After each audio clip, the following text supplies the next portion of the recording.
Hey everyone, hope you're doing well, and I'm so glad you've decided to join us again. Tonight we are exploring how to spot a werewolf in medieval times, so before you get comfortable, please take a moment to like and subscribe. If you genuinely enjoy our nighttime stories, let me know in the comments where in the world you're tuning in from, and what time it is for you. It's always so fascinating to see who's joining us from around the globe. Now it's time to dim the lights and relax as we start our story. In the villages and towns of medieval Europe, between the years of roughly 1200 and 1500, the identification of werewolves became a matter of careful observation and methodical record-keeping, much like the cataloguing of grain stores or the documentation of livestock births. The process began not with dramatic revelations or sudden discoveries, but rather through the slow accumulation of small details recorded by village clerks, parish priests, and guild masters who maintained ledgers of unusual occurrences with the same steady diligence they applied to recording baptisms, marriages, and seasonal harvests. The most reliable method for identifying a potential werewolf involved the careful examination of physical characteristics that appeared consistently across multiple testimonies gathered from different regions. Village scribes would note these details on sheets of parchment prepared with a mixture of oak gall ink and iron sulfate, using quills cut from the primary flight feathers of geese raised specifically for writing purposes. The parchment itself was prepared through a process that took several weeks, involving the careful scraping of sheepskin with curved metal tools, then stretching the hide across wooden frames and treating it with lime and water until it achieved the proper texture for receiving ink.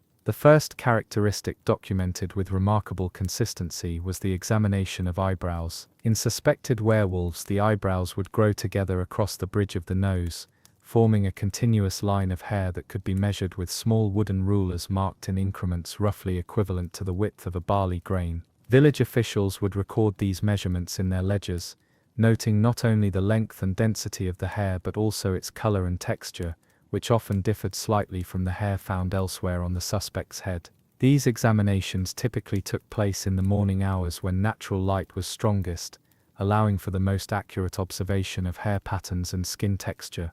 The process of measuring and recording eyebrow characteristics involved several officials working together in a methodical fashion. The village clerk would prepare the writing materials while a designated examiner, often someone trained in the identification of livestock or the grading of wool, would conduct the physical inspection. A third person, typically a witness of good standing in the community, would observe the proceedings to ensure accuracy. The examination would begin with the cleaning of the suspect's forehead, using a cloth dampened with water drawn from the village well, followed by the careful combing of the eyebrow hair using small bone combs specifically crafted for this purpose. The combing process itself followed a specific pattern established through years of practice and refinement. Beginning at the left temple, the examiner would draw the comb through the hair in gentle strokes, working gradually toward the center of the forehead. Each stroke would be counted and recorded, with particular attention paid to any resistance encountered or unusual textures discovered.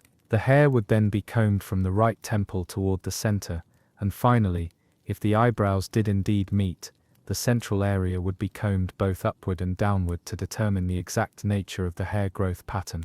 Documentation of these findings required specific terminology that had evolved over decades of similar examinations. The clerk would note whether the connecting hair was described as continuous, meaning it formed an unbroken line, or intermittent, indicating patches of hair with small gaps between them. The density was recorded using terms such as sparse, moderate, or dense, with each category defined by the number of individual hairs that could be counted within a space roughly the size of a copper coin. The texture was described using comparisons to familiar materials. Hair might be likened to lamb's wool, horsehair, or the bristles of a pig, with each comparison carrying specific implications for the final assessment. Beyond the eyebrow examination, medieval werewolf identification involved the careful inspection of fingernails and the detailed measurement of finger length, particularly focusing on the relationship between the index finger and the middle finger.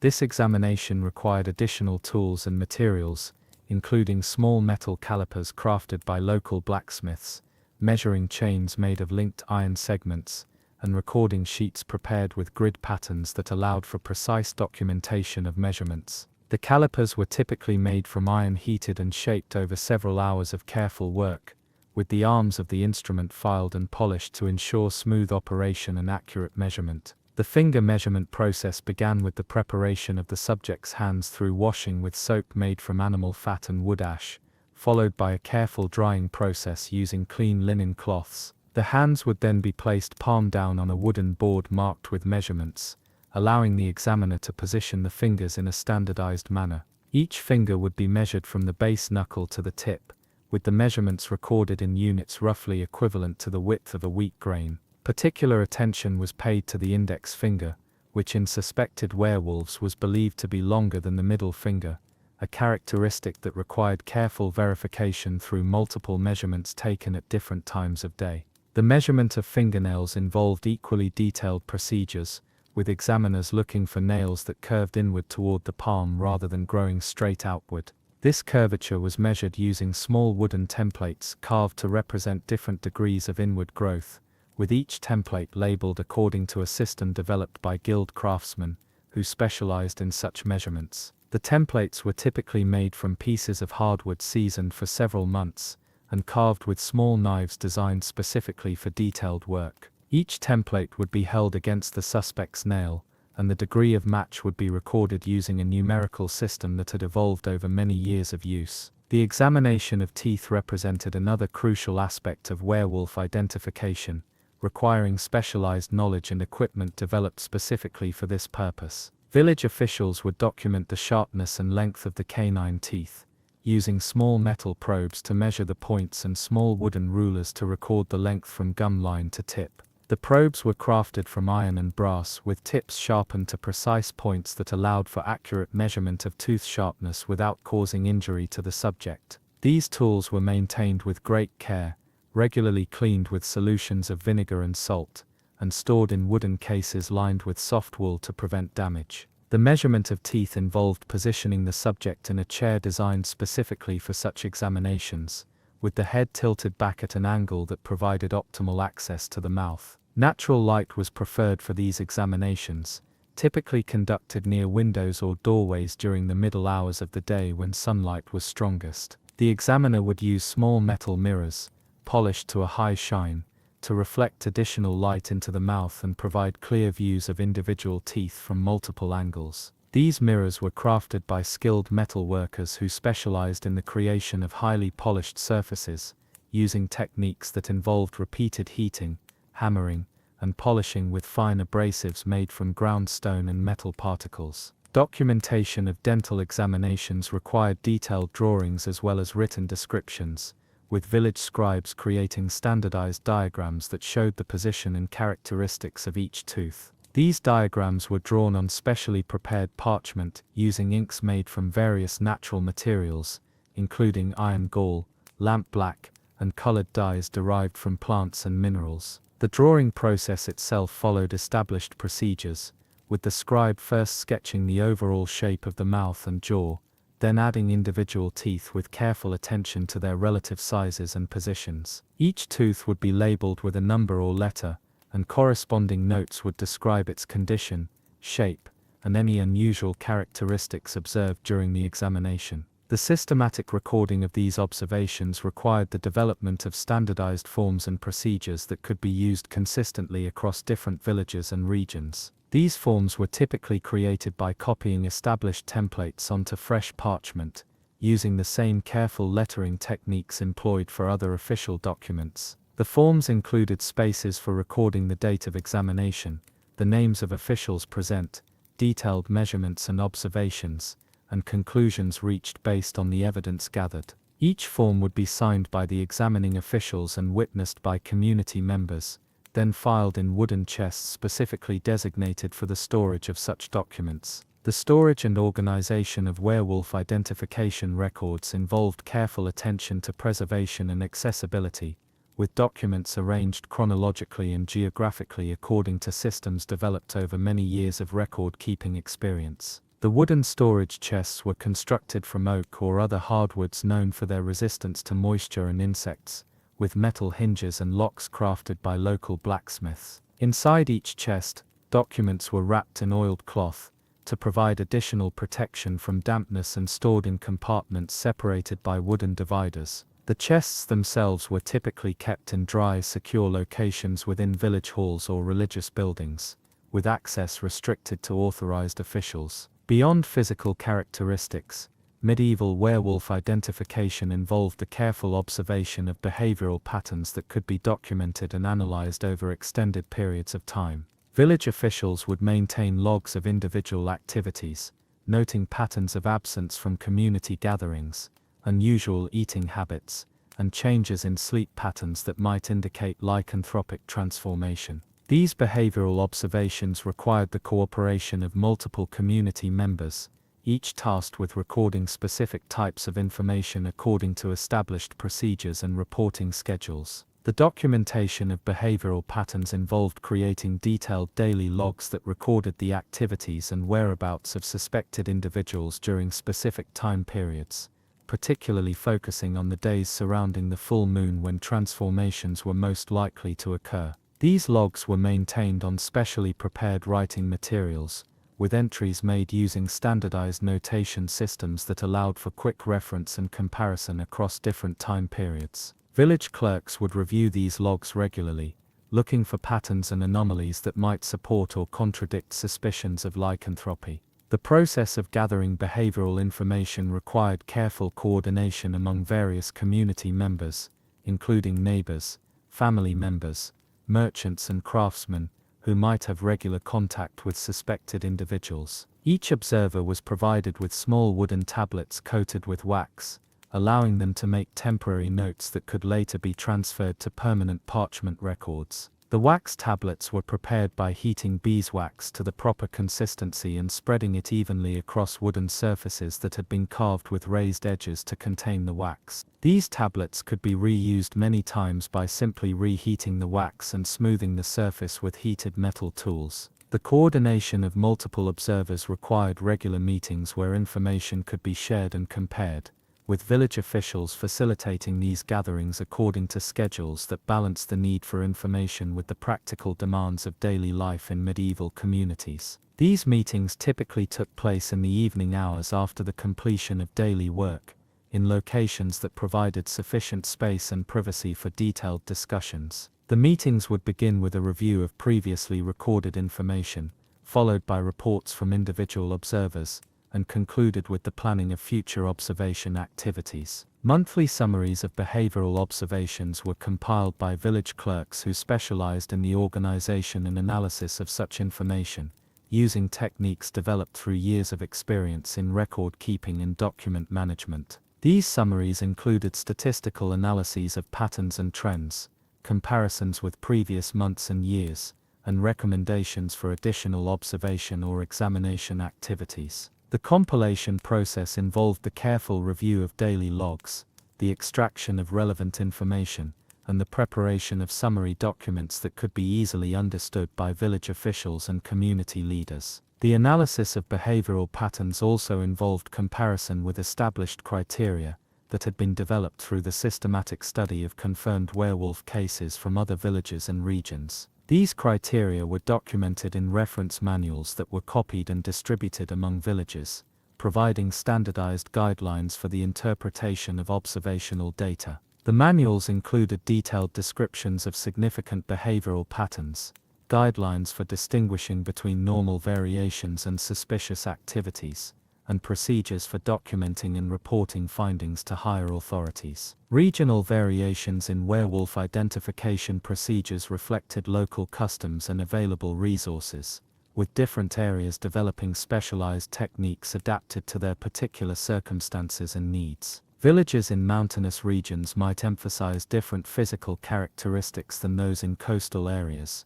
while communities with strong guild traditions might develop more elaborate documentation procedures than smaller farming settlements. These regional differences were documented through correspondence between village officials and traveling inspectors who moved between communities, sharing information and standardizing procedures. The training of officials responsible for werewolf identification involved apprenticeship programs that combined practical experience with theoretical knowledge, ensuring that examination procedures were conducted with appropriate skill and accuracy. New officials would spend months learning the proper use of measuring tools, the recognition of significant physical characteristics, and the documentation procedures required for legal verification of findings. This training typically involved hands-on practice with cooperative volunteers, allowing apprentices to develop their skills without the pressure of actual werewolf investigations. Advanced training programs included instruction in the preparation and maintenance of examination equipment, the proper storage and organization of records, and the interpretation of complex cases that might involve ambiguous or contradictory evidence. These programs were typically conducted by experienced officials who had handled numerous werewolf identifications over many years, providing apprentices with access to accumulated knowledge and practical wisdom that could not be learned from written manuals alone.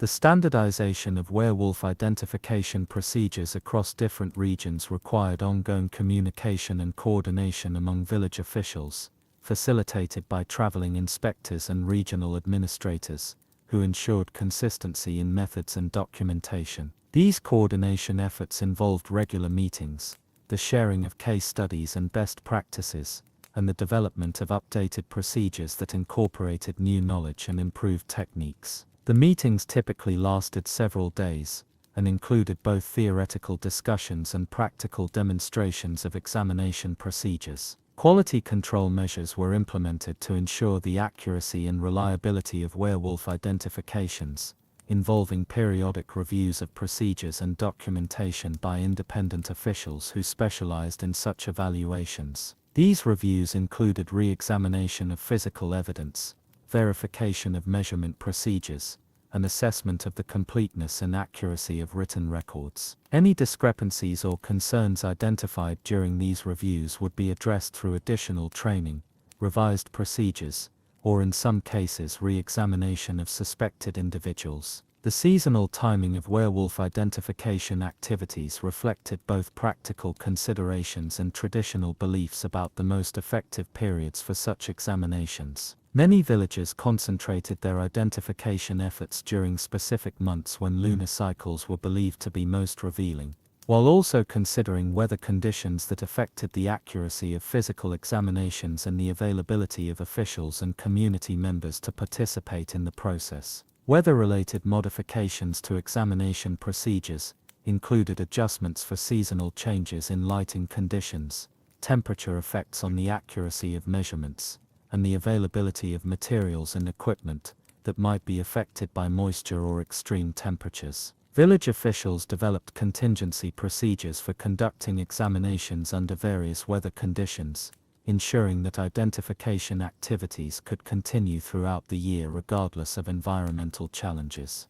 The economic aspects of werewolf identification involved careful consideration of the costs associated with materials, equipment, and official time, with villages developing budgeting procedures that balance the need for thorough examinations with available resources. These costs included the purchase or preparation of parchment, ink and writing materials, the creation and maintenance of measuring tools and equipment, and compensation for officials and community members who participated in the identification process. Resource allocation decisions were made through consultations among village leaders, taking into account the perceived level of werewolf threat, available funding, and competing demands for community resources. Villages with limited resources might focus on the most essential examination procedures, while wealthier communities could afford more comprehensive identification programs that included additional testing methods and more detailed documentation procedures. The legal framework surrounding werewolf identification involved specific procedures for documenting findings in ways that would be acceptable to higher authorities, including regional courts and church officials who might need to review and approve identification decisions. This legal documentation required particular attention to procedural accuracy, witness verification, and the proper authentication of records through official seals and signatures. Authentication procedures involved the use of official seals pressed into warm wax, creating permanent marks that could not be easily forged or altered. The seals themselves were crafted from metal or carved stone, featuring unique designs that identified the authority responsible for the document. The process of applying seals required heating the wax to the proper temperature, positioning the seal with appropriate pressure, and allowing sufficient cooling time to ensure a clear and permanent impression. The preservation of legal documents required special storage procedures that protected the parchment, ink and wax seals from deterioration over time, ensuring that werewolf identification records would remain accessible for future reference or legal proceedings. These preservation efforts included climate control measures, pest protection procedures, and regular inspection schedules that identified and addressed potential problems before they could cause significant damage to important documents. Archive organization systems allowed for the efficient retrieval of specific records when needed for legal proceedings or administrative purposes, with documents catalogued according to multiple criteria, including date, location, individuals involved, and outcomes of identification procedures. These cataloging systems typically involved the creation of detailed indexes and cross-references that could be quickly searched by officials seeking specific information or trying to identify patterns across multiple cases. The integration of werewolf identification procedures with other administrative functions reflected the practical reality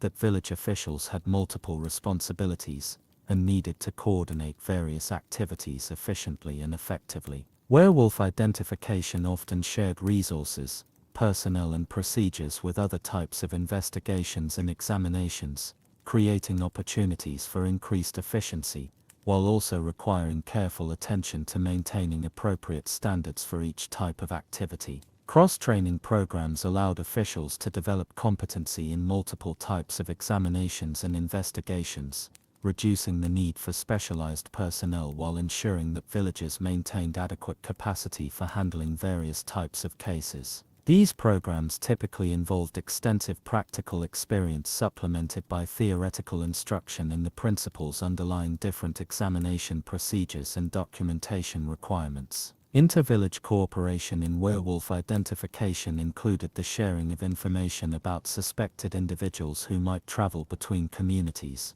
the coordination of examination schedules to prevent conflicts and ensure adequate coverage, and the development of mutual assistance agreements that allowed villagers to share resources and expertise when dealing with particularly challenging cases. Communication networks facilitated the rapid exchange of information about werewolf identifications and related activities, using messenger services, written correspondence and periodic meetings to ensure that relevant information reached appropriate officials in a timely manner. These networks required ongoing maintenance and coordination to ensure reliability and security, particularly when dealing with sensitive information that might affect community safety and stability. The continuous refinement of werewolf identification procedures reflected ongoing learning and adaptation based on accumulated experience, changing circumstances, and new knowledge about lycanthropy and related phenomena. Village officials regularly reviewed and updated their procedures,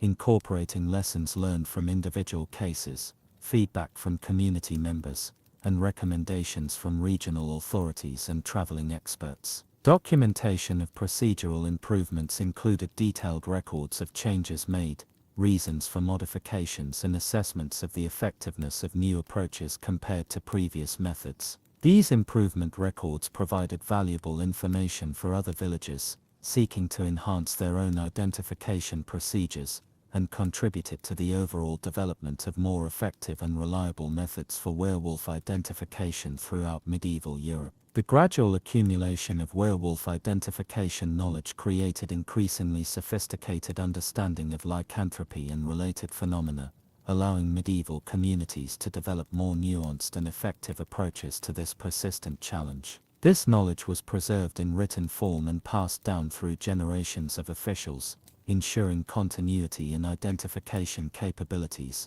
even as individual communities experienced changes in leadership and population. Training materials and reference documents were continuously updated to reflect new knowledge and improved procedures, ensuring that officials had access to the most current and effective methods for werewolf identification. These updates typically involved careful review and revision of existing materials, followed by distribution of updated versions to villagers throughout the region.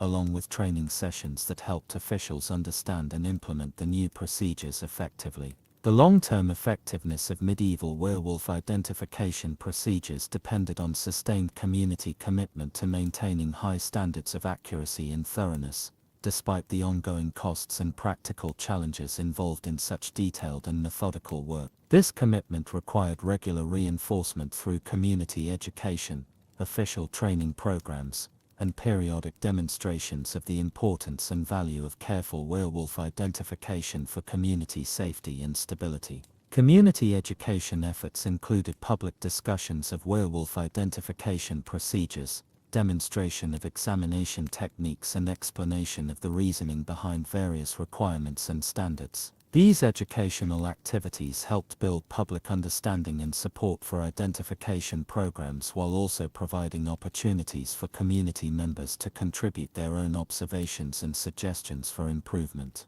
The integration of werewolf identification with broader community safety measures created comprehensive approaches to protecting villages from various threats and dangers, with lycanthropy identification serving as one component of larger systems designed to maintain order and security. This integration required careful coordination among different types of officials and activities, ensuring that werewolf identification efforts complemented rather than conflicted with other safety and security measures. Coordination with religious authorities involved consultation with church officials who possessed specialized knowledge about lycanthropy and supernatural phenomena, ensuring that identification procedures were consistent with religious teachings and received appropriate spiritual support. These consultations typically included review of examination procedures, blessing of equipment and materials, and provision of religious guidance for officials conducting identifications. The seasonal scheduling of identification activities reflected both practical considerations and traditional beliefs about optimal timing for various procedures, with villagers developing annual calendars that coordinated werewolf identification with other community activities and observances. These calendars balanced the need for thorough and timely identification with recognition of competing demands on community resources and attention. Resource planning for werewolf identification involved annual assessments of material needs, equipment requirements, and personnel availability, allowing villagers to prepare adequately for identification activities while avoiding waste and inefficiency. These planning processes typically included review of previous year's activities, assessment of current conditions and threats, and projection of future needs based on expected changes in population and circumstances. The maintenance of examination equipment required ongoing attention to cleaning, repair, and replacement of tools and materials used in werewolf identification, ensuring that examinations could be conducted with appropriate accuracy and efficiency throughout the year. Maintenance schedules were developed based on the frequency of use, environmental conditions, and the durability of different types of equipment, with regular inspections identifying potential problems before they could affect examination quality. Equipment storage procedures protected valuable tools and materials from damage, theft, and deterioration, with specialized storage areas designed to provide appropriate environmental conditions and security for different types of items. These storage areas typically featured controlled temperature and humidity, protection from pests and moisture, and restricted access limited to authorized officials responsible for werewolf identification activities. The documentation of equipment maintenance included detailed records of cleaning, repair, and replacement activities, providing information needed for future planning and budgeting, while also ensuring accountability for expensive tools and materials. These maintenance records were typically integrated with other administrative documentation, allowing village officials to track costs and effectiveness of different approaches to equipment management. Quality assurance measures for werewolf identification included regular evaluation of examination procedures, documentation standards, and overall program effectiveness, ensuring that identification activities continue to meet established standards and achieve desired outcomes. These evaluations typically involved review of individual cases, assessment of procedural compliance, and analysis of program results compared to community goals and expectations. The continuous improvement of werewolf identification procedures reflected ongoing commitment to developing more effective and efficient methods for protecting communities from lycanthropic threats, while also recognizing the practical limitations and resource constraints that affected medieval villages. This commitment required balancing the desire for comprehensive identification with realistic assessment of available capabilities and resources. Historical documentation of werewolf identification activities provided valuable records for future reference and analysis, contributing to broader understanding of lycanthropy and medieval approaches to supernatural threats. These historical records were carefully preserved and organized to ensure their continued availability for research, legal proceedings, and administrative purposes, with particular attention to maintaining the integrity and authenticity of original documents and materials. The systematic cataloging of werewolf identification cases involved the creation of comprehensive databases that tracked individual cases across multiple years and decades, allowing officials to identify long-term patterns and trends that might not be apparent from examination of individual incidents. These databases were maintained using carefully designed record-keeping systems that included standardized entry forms, cross-referencing procedures, and regular updating schedules that ensured information remained current and accurate. Database maintenance required specialized knowledge of information organization and retrieval systems, with designated officials responsible for ensuring that records were properly categorized, indexed, and stored according to established procedures. These officials typically underwent extensive training in record-keeping techniques, including instruction in proper handwriting methods, standardized terminology, and filing procedures that facilitated efficient information retrieval when needed for legal or administrative purposes.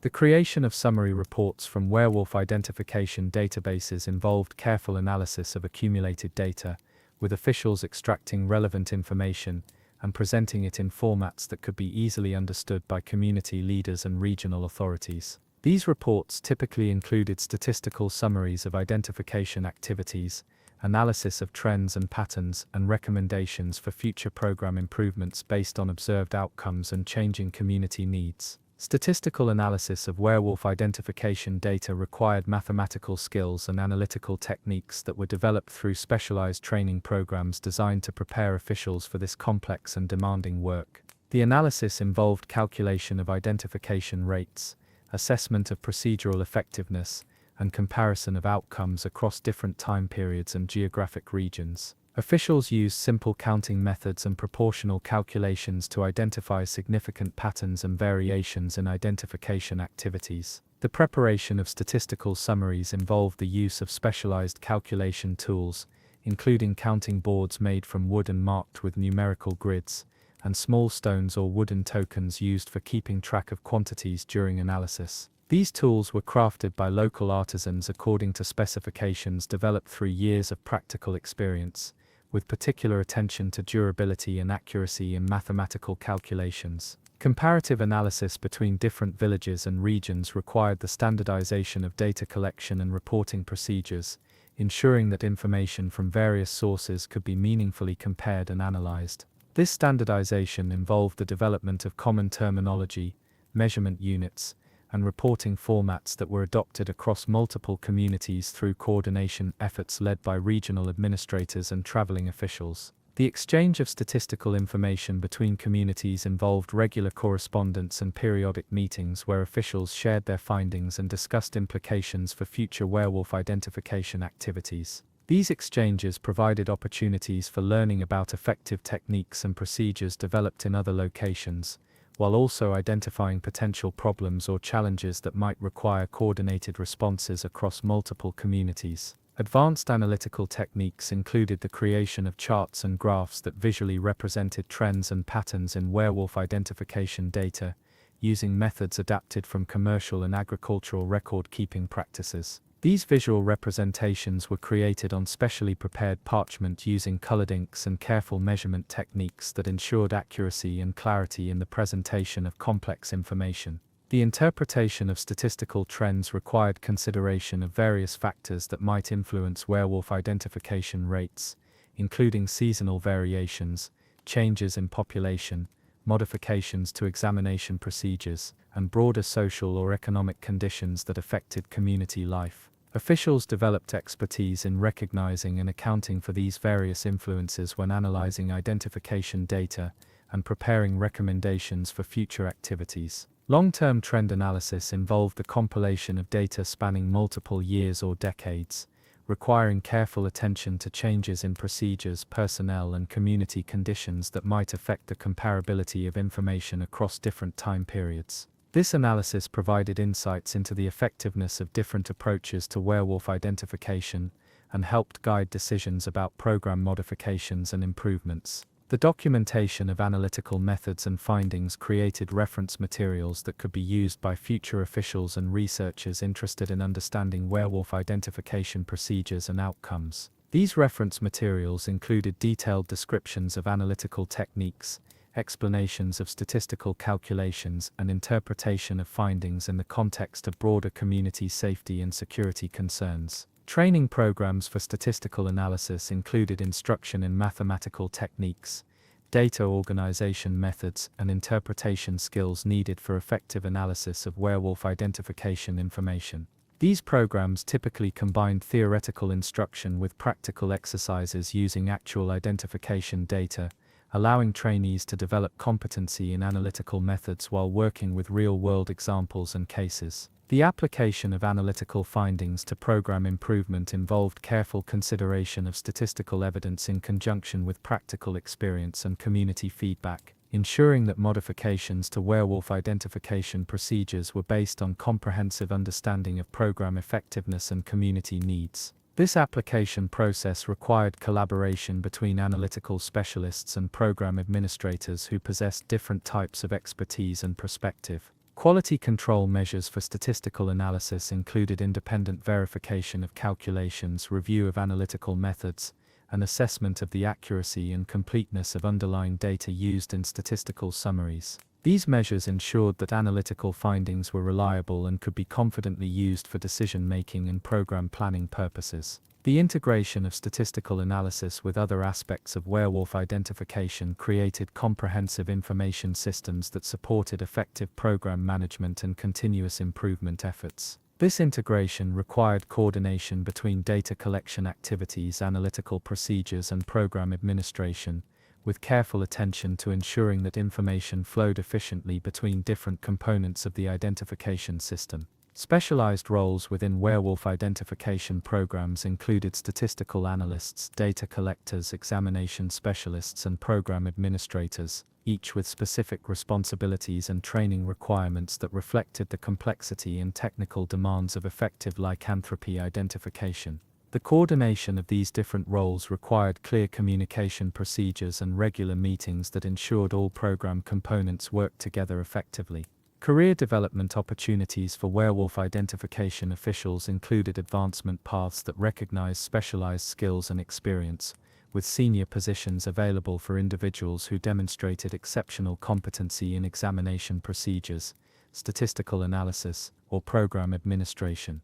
These advancement opportunities provided incentives for officials to develop expertise and maintain high standards of performance throughout their careers. The mentorship of new officials involved pairing inexperienced individuals with seasoned professionals who could provide guidance, instruction, and practical advice based on years of experience in werewolf identification activities. These mentorship relationships typically lasted several months or years depending on the complexity of the skills being developed and the aptitude of the individual officials being trained. Professional development activities included attendance at regional conferences and workshops where officials from different communities shared experiences, learned about new techniques and procedures, and developed professional relationships that facilitated ongoing collaboration and mutual support. These activities were typically held annually or semi-annually depending on available resources and travel considerations. The standardization of professional qualifications for werewolf identification officials involved the development of certification procedures that verified competency in essential skills and knowledge areas.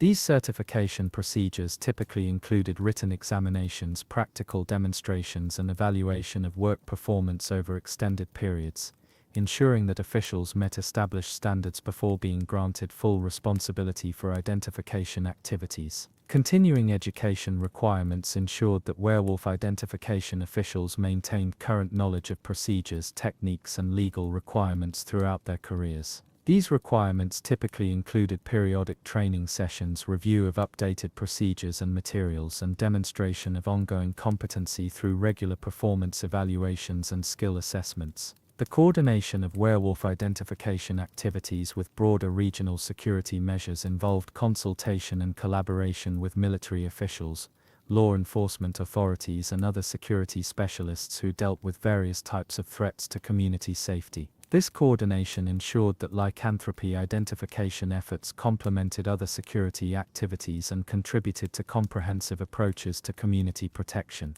Intelligence sharing between werewolf identification programs and other security activities involved the exchange of information about suspicious individuals, unusual activities, and potential threats that might be relevant to multiple types of security concerns. This intelligence sharing required careful attention to security procedures and information handling protocols that protected sensitive information while facilitating appropriate collaboration.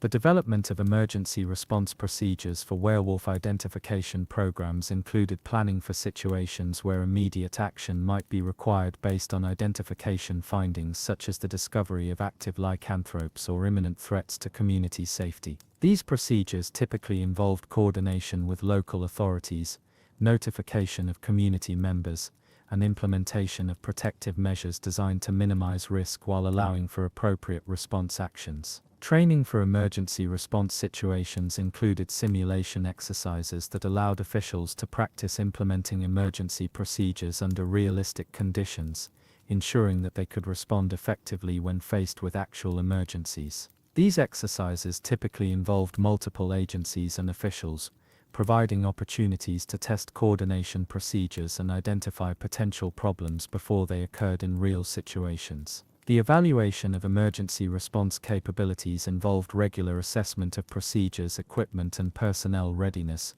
with particular attention to identifying areas where improvements might be needed to enhance effectiveness. These evaluations typically included review of response times, assessment of coordination effectiveness, and analysis of outcomes from both actual emergencies and training exercises. Equipment and supply management for werewolf identification programs involved careful planning and coordination to ensure that necessary materials and tools were available when needed, while avoiding waste and inefficiency in resource utilization. This management included inventory tracking, procurement planning, and distribution procedures that balanced program needs with available resources and budget constraints. Procurement procedures for specialized equipment and materials involved working with various suppliers and craftsmen who could provide items meeting specific requirements for accuracy, durability, and effectiveness in werewolf identification activities. These procedures typically included evaluation of supplier capabilities, negotiation of purchase terms, and quality assurance measures that ensured purchased items met established standards. Inventory management systems tracked the availability, condition, and location of equipment and materials used in werewolf identification, providing information needed for planning future procurement activities and ensuring that resources were efficiently allocated among different program components. These systems typically involved regular physical inventories, documentation of equipment usage,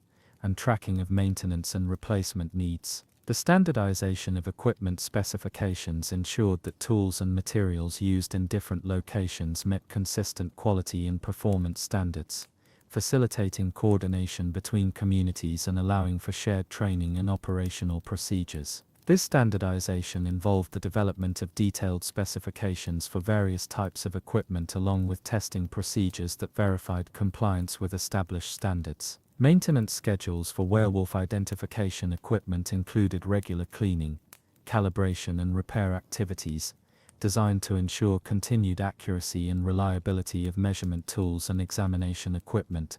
These schedules were developed based on manufacturer recommendations, usage patterns, and environmental conditions that affected equipment performance and longevity. The training of maintenance personnel involved instruction in proper care and repair techniques for various types of equipment used in werewolf identification, ensuring that necessary maintenance could be performed locally without requiring expensive outside services or lengthy equipment downtime.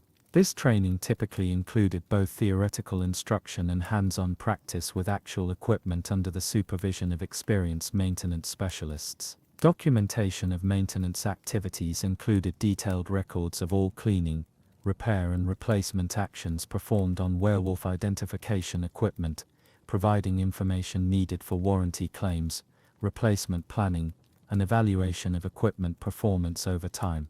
These records were typically integrated with inventory management systems and procurement planning processes. The coordination of maintenance activities with operational schedules ensured that equipment cleaning and repair did not interfere with scheduled identification activities, while also ensuring that maintenance was performed regularly enough to maintain equipment accuracy and reliability. This coordination required careful planning and communication between maintenance personnel and program administrators. Spare parts inventory management involved maintaining adequate supplies of replacement components for critical equipment while avoiding excessive inventory costs and storage requirements. This management required careful analysis of failure patterns, usage rates and replacement costs to determine optimal inventory levels for different types of components and equipment. The development of maintenance partnerships with equipment suppliers and local craftsmen provided access to specialized repair services and replacement parts when needed,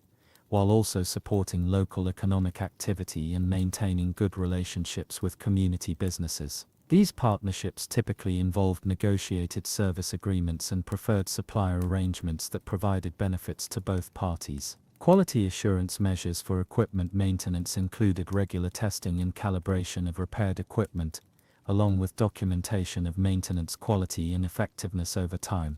These measures ensured that maintenance activities actually improved equipment performance and did not introduce new problems or reduce reliability. The integration of equipment maintenance with overall program planning ensured that maintenance costs and schedules were considered in budget planning and operational scheduling, preventing maintenance issues from disrupting program activities or exceeding available resources. This integration required ongoing communication between maintenance specialists and program administrators. Environmental considerations for Werewolf identification activities included assessment of weather conditions, seasonal variations, and other environmental factors that might affect the accuracy of examinations or the safety of officials and community members participating in identification procedures. These considerations were incorporated into operational planning and scheduling to optimize program effectiveness. Weather monitoring procedures involved regular observation and recording of local weather conditions, with particular attention to factors that might affect outdoor examination activities or the accuracy of measurement procedures. This monitoring typically involved simple observation methods and basic recording techniques that could be implemented by program personnel without requiring specialized meteorological equipment. Seasonal adjustments to Werewolf identification procedures included modifications to examination schedules, equipment usage, and documentation procedures that accounted for changes in weather conditions, daylight hours, and community activity patterns throughout the year. These adjustments ensured that identification activities could continue effectively regardless of seasonal variations. The protection of equipment and materials from environmental damage involved storage procedures, transportation methods, and handling techniques designed to prevent moisture damage, temperature effects, and other environmental factors from affecting the accuracy or reliability of identification tools and supplies. This protection was particularly important for sensitive measurement equipment and written materials that could be damaged by adverse conditions. Indoor examination facilities provided controlled environments for Werewolf identification activities when outdoor conditions were unsuitable, ensuring that examinations could be conducted year-round regardless of weather conditions. These facilities typically included adequate lighting, temperature control, and space for conducting examinations and storing equipment and materials. The design and construction of examination facilities involved consideration of lighting requirements, ventilation needs, security considerations, and accessibility for officials and community members participating in identification activities. These facilities were typically constructed using local materials and labor, with designs adapted to local climate conditions and architectural traditions. Facility maintenance procedures ensured that examination spaces remained clean, safe, and suitable for conducting accurate werewolf identifications throughout the year.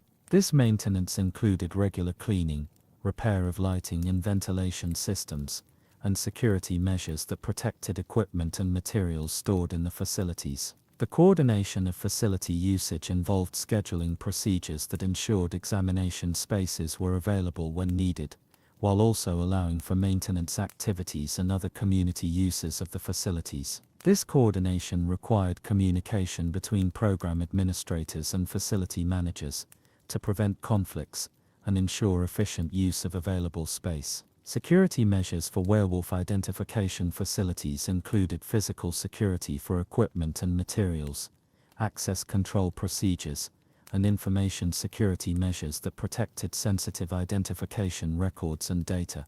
These security measures were designed to prevent theft, vandalism, and unauthorized access while maintaining appropriate accessibility for authorized personnel. The integration of werewolf identification facilities with other community buildings and infrastructure provided opportunities for shared resources and reduced construction costs while ensuring that identification activities had access to necessary utilities and services. This integration required coordination with community planning efforts and consideration of multiple facility usage requirements. Long-term planning for werewolf identification programs involved forecasting future needs based on population changes, threat assessments, and evolving understanding of lycanthropy and identification techniques. This planning provided the foundation for resource allocation decisions, facility development, and program expansion or modification efforts. Strategic planning processes included analysis of program effectiveness,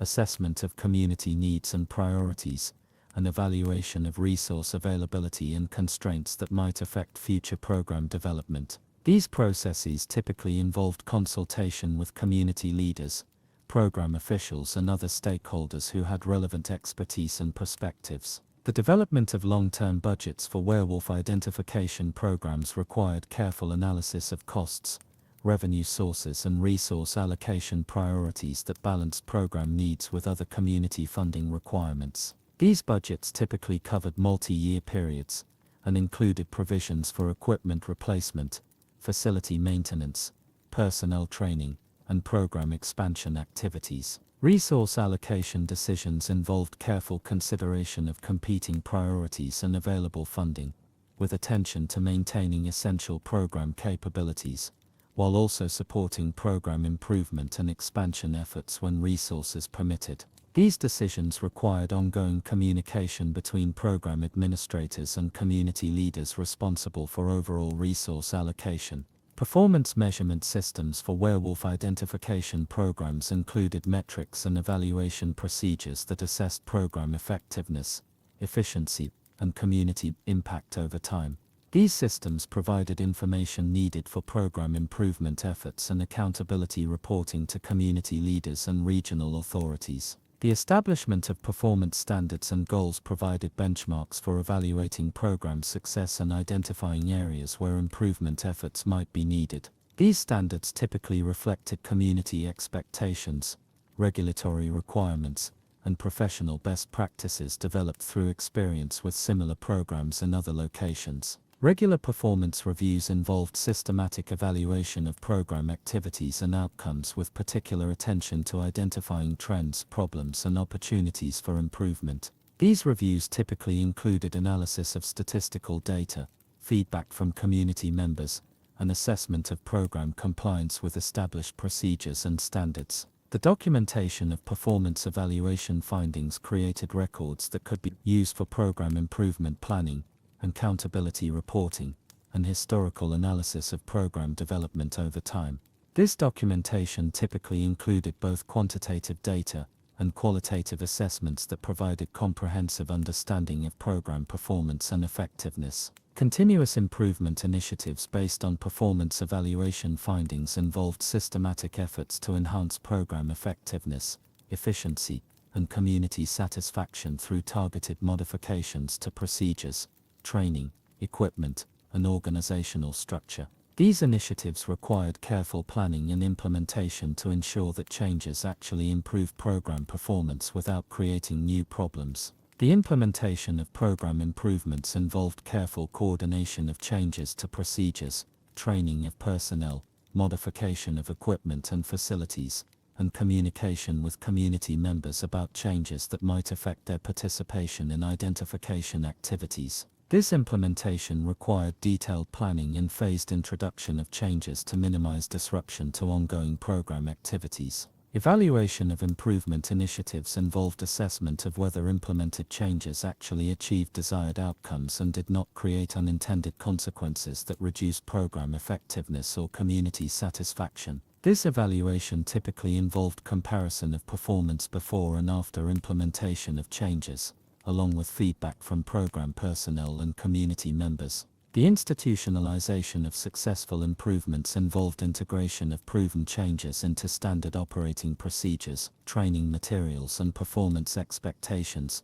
ensuring that beneficial modifications became permanent features of werewolf identification programs rather than temporary experiments. This institutionalization required updating of documentation, revision of training programs and communication of new procedures to all relevant personnel. The assignment of colours to guests at royal events throughout medieval and early Renaissance Europe followed intricate systems of protocol that had evolved over centuries of courtly tradition, beginning with the practical need to organise large gatherings of nobility and dignitaries into manageable groups that could be efficiently seated, served and monitored throughout extended ceremonial occasions. These colour assignment systems represented far more than simple organizational tools, encompassing complex hierarchies of social rank, political allegiances, and ceremonial significance that required careful documentation and administration by specialized court officials who maintained detailed records of precedents, protocol, and proper procedures for various types of royal functions. The earliest documented color assignment systems appeared in the courts of Burgundy and France during the 13th century, when growing complexity of royal ceremonies necessitated more sophisticated methods for organizing large numbers of attendees according to their social rank, political importance, and relationship to the royal household. Court officials responsible for ceremonial planning began developing standardized procedures for determining appropriate color assignments based on established criteria that could be consistently applied across different types of events and ceremonial occasions. The process of color assignment began several weeks before any major royal event, with court officials consulting extensive records of previous ceremonies to ensure consistency with established precedents and proper recognition of social hierarchies that governed court life. These records were maintained in specially bound volumes prepared from parchment treated with particular care to ensure durability and legibility over many years of regular consultation. The binding process involved sewing folded sheets together with linen thread that had been treated with wax to prevent deterioration, then covering the assembled pages with leather covers that were attached using additional stitching and metal clasps designed to protect the contents from moisture and damage. The consultation of precedent records required specialized knowledge of court hierarchy and ceremonial protocol, with officials spending considerable time reviewing previous color assignments to identify patterns and ensure that new assignments respected established relationships between different noble families and court factions. This review process typically involved the creation of detailed charts that showed the color assignments for previous events, organized by date, type of ceremony, and the specific individuals or groups who had been assigned each color. These charts were drawn on large sheets of parchment using colored inks prepared from various natural materials, including crushed minerals, plant extracts, and specially prepared pigments that provided clear visual representation of the color schemes used in different ceremonies. The preparation of colored inks for ceremonial documentation required considerable skill and knowledge of various materials and techniques, with court artisans maintaining supplies of different pigments and binding agents that could be mixed to create the specific colors needed for accurate record keeping. The pigments themselves were obtained from various sources including imported minerals such as lapis lazuli for blue colors, local clay deposits for earth tones, and organic materials such as crushed berries, flower petals and tree bark for various shades of red, yellow and brown. The preparation process involved grinding these materials to very fine powders using stone mortars and pestles, then mixing the powders with binding agents such as egg white, gum arabic, or specially prepared glues that helped the pigments adhere properly to parchment surfaces. The mixing of pigments required careful attention to proportions and consistency, with experienced artisans developing specialized knowledge of how different materials behaved when combined, and how various combinations affected the final color and durability of the resulting inks. This knowledge was typically acquired through years of apprenticeship and practice, with master artisans passing on their expertise through hands-on instruction and carefully supervised practice sessions that allowed apprentices to develop the skills needed for consistent and reliable ink preparation. The actual assignment of colors to specific individuals or groups involved consultation of detailed lists of attendees that had been compiled through extensive correspondence with noble households throughout the region, with court officials sending formal invitations and receiving responses that confirmed attendance and provided information about the size and composition of various delegations that would be attending the ceremony. These attendee lists were organized according to multiple criteria, including social rank, political allegiances, geographical location, and family relationships that might affect seating arrangements and ceremonial protocol. The compilation of attendee information required coordination between multiple court departments, including the Royal Household Administration, diplomatic officials responsible for foreign relations, and security personnel who needed to assess potential risks and security requirements associated with different attendees. This coordination involved regular meetings where information was shared and verified, ensuring that color assignments would be based on accurate and complete information about all individuals and groups expected to attend the ceremony. Primary color assignments typically reflected the most fundamental distinctions in court hierarchy, with specific colors reserved for members of the royal family, high-ranking nobility, church officials, foreign ambassadors, and other categories of attendees whose status required particular recognition and ceremonial acknowledgement. The royal family itself was typically assigned the most prestigious colors, often including purple, gold and deep crimson that were associated with sovereign authority and divine appointment. These colors were considered so closely associated with royal prerogatives that their use by other attendees was strictly regulated, and required specific authorization from the highest levels of court administration. The allocation of purple to members of the royal family followed ancient traditions that traced back to Roman imperial customs, where purple dye was extremely expensive, and its use was restricted to the highest levels of imperial hierarchy. Medieval European courts adopted these traditions, and adapted them to contemporary political and social structures, with purple becoming strongly associated with royal authority and divine sanction.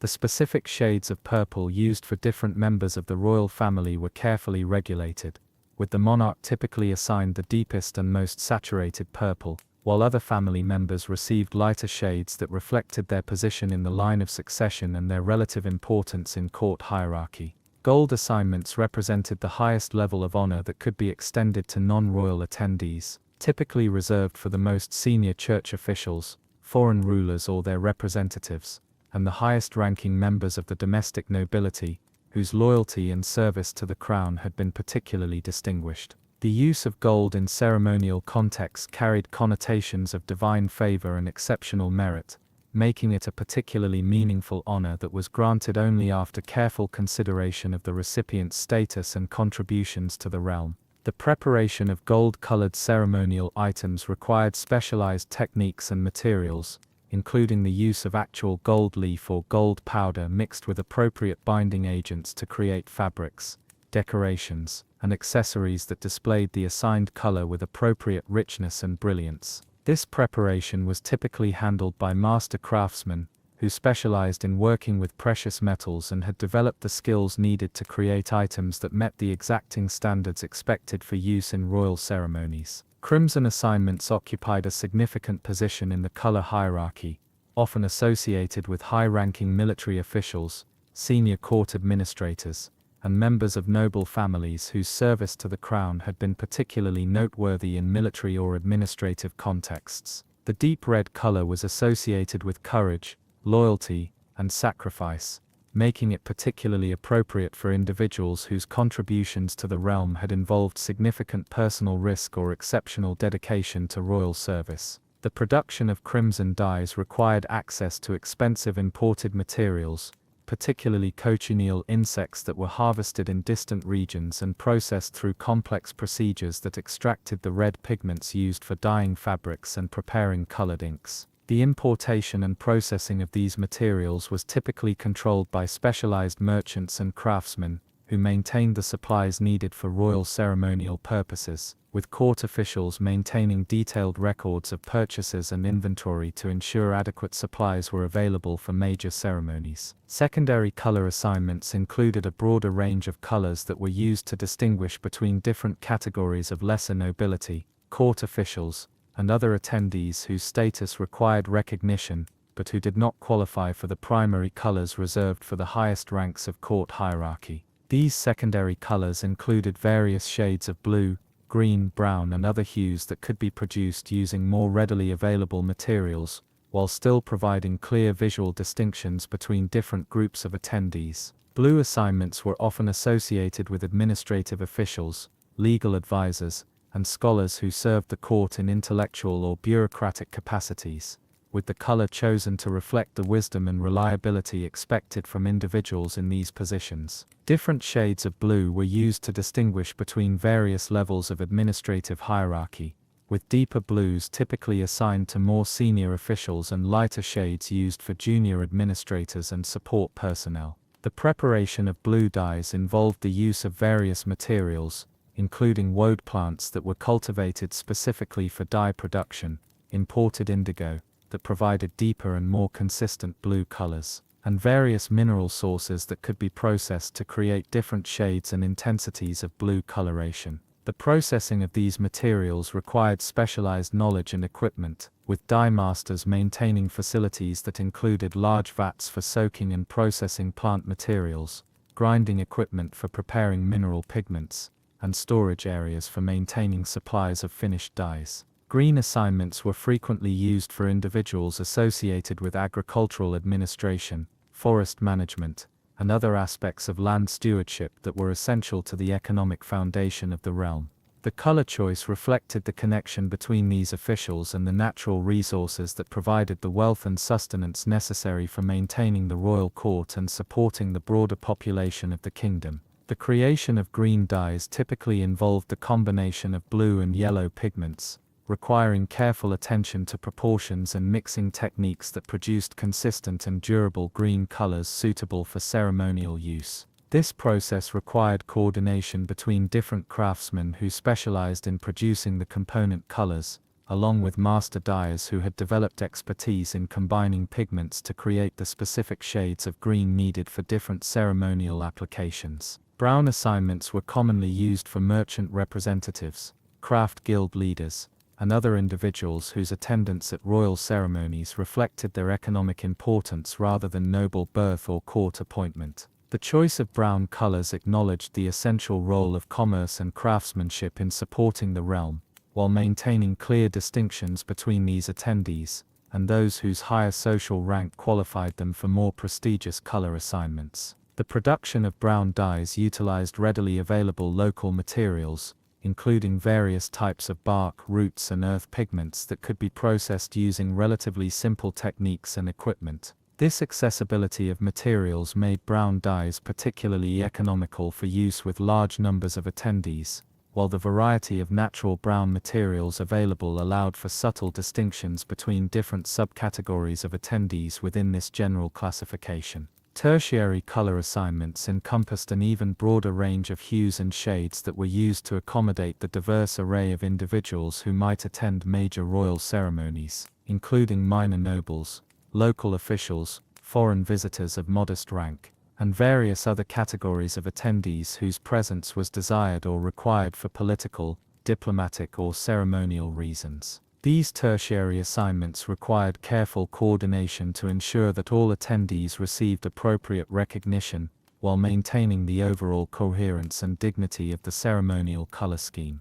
The documentation of color assignments required detailed record-keeping systems that tracked not only the colors assigned to different individuals and groups, but also the specific items and accessories that would display these colors during the ceremony. This documentation typically included information about the type and quantity of colored fabric required, the specific accessories and decorations that would bear the assigned colors, and the procedures for distributing and collecting these items before and after the ceremony. Fabric procurement for ceremonial color assignments involved coordination with textile merchants, weavers, and dyers who could provide the materials needed in appropriate quantities and qualities for royal ceremonial use. This procurement process typically began several months before major ceremonies, allowing sufficient time for the production or acquisition of specialized fabrics that met the specific requirements for color, texture, and durability expected for use in royal events. The quality standards for ceremonial fabrics reflected the importance of maintaining appropriate dignity and splendor during royal ceremonies,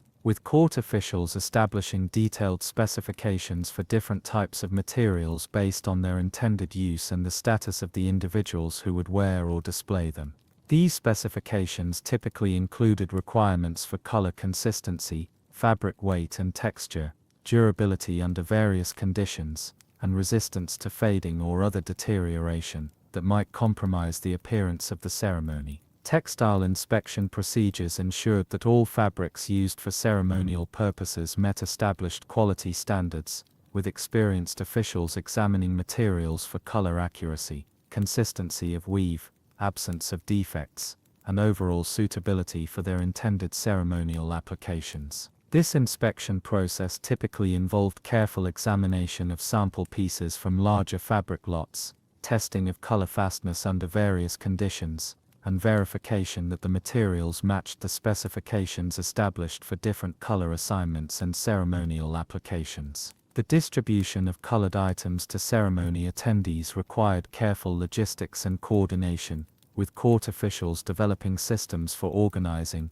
storing, and distributing the various fabrics, accessories, and decorations that would be used to display assigned colors during the ceremony. This distribution typically took place in the days immediately preceding the ceremony, allowing attendees time to prepare their ceremonial attire, while ensuring that colored items remained fresh and undamaged for the actual event. Storage facilities for ceremonial items included specially designed areas that protected fabrics and accessories from moisture, insects and other potential sources of damage, while also providing organized storage that facilitated efficient distribution and collection. These facilities typically featured wooden shelving and storage containers that were designed to accommodate different types of items with careful attention to ventilation and climate control that preserved the quality of stored materials. The organization of distribution activities involved the creation of detailed schedules and procedures that ensured all attendees received their assigned colored items in a timely and orderly manner,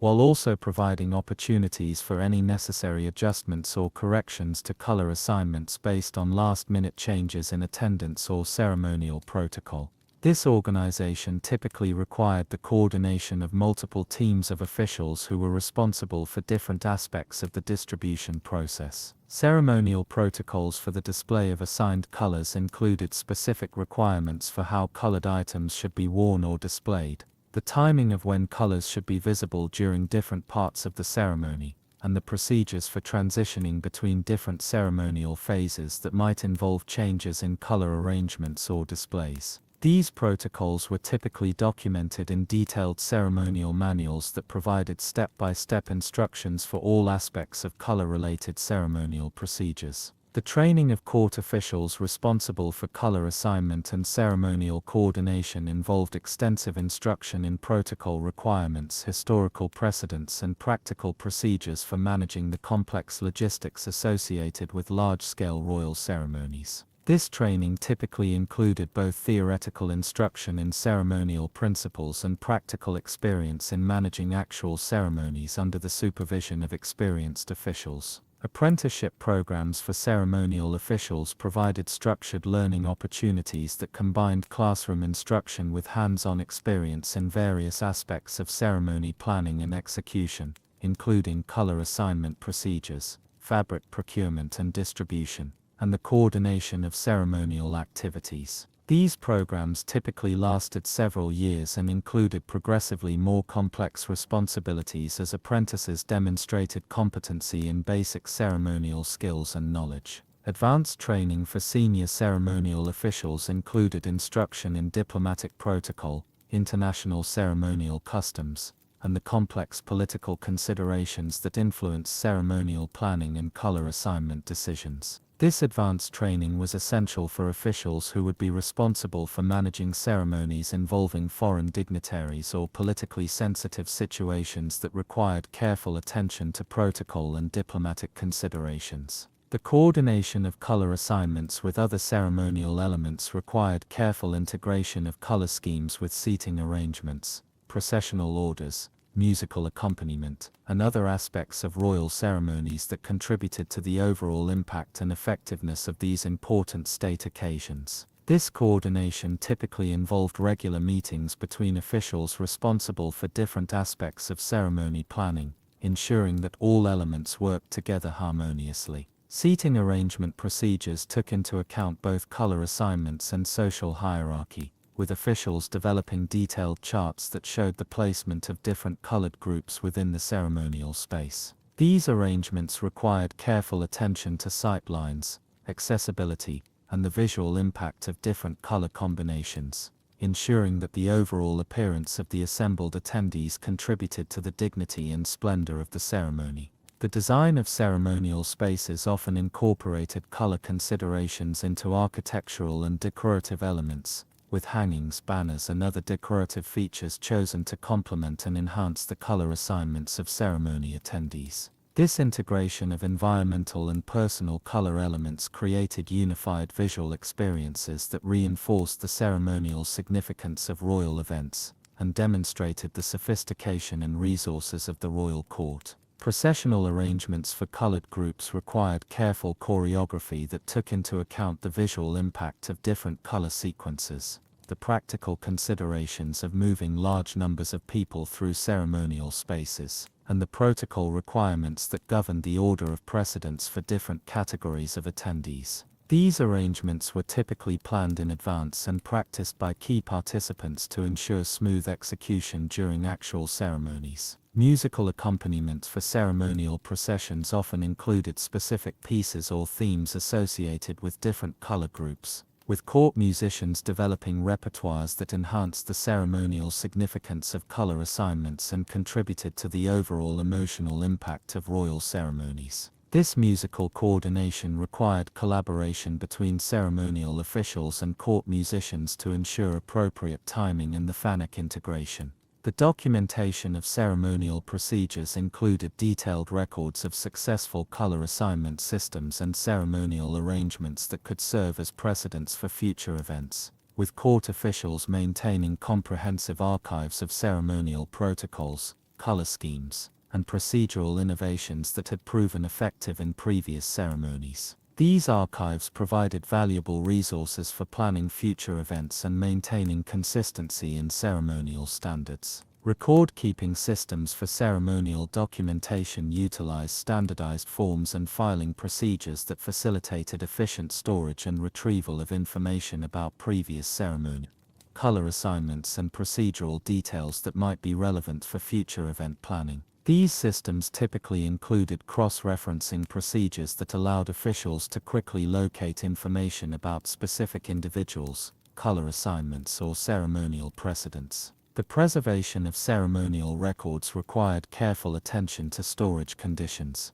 document handling procedures, and periodic maintenance activities that ensured the long-term availability of important ceremonial information. This preservation typically involved the use of specially designed storage containers, climate-controlled storage areas, and regular inspection and maintenance procedures that identified and addressed potential threats to document integrity. Access control procedures for ceremonial archives ensured that sensitive information about royal ceremonies and color assignments was available only to authorized officials who had legitimate need for such information in their ceremonial duties. These procedures typically included formal authorization requirements, logging systems that tracked access to archived materials, and security measures that protected important ceremonial documents from unauthorized use or disclosure. The analysis of ceremonial effectiveness involved regular evaluation of color assignment systems and ceremonial procedures to identify successful practices and areas where improvements might be beneficial for future ceremonies.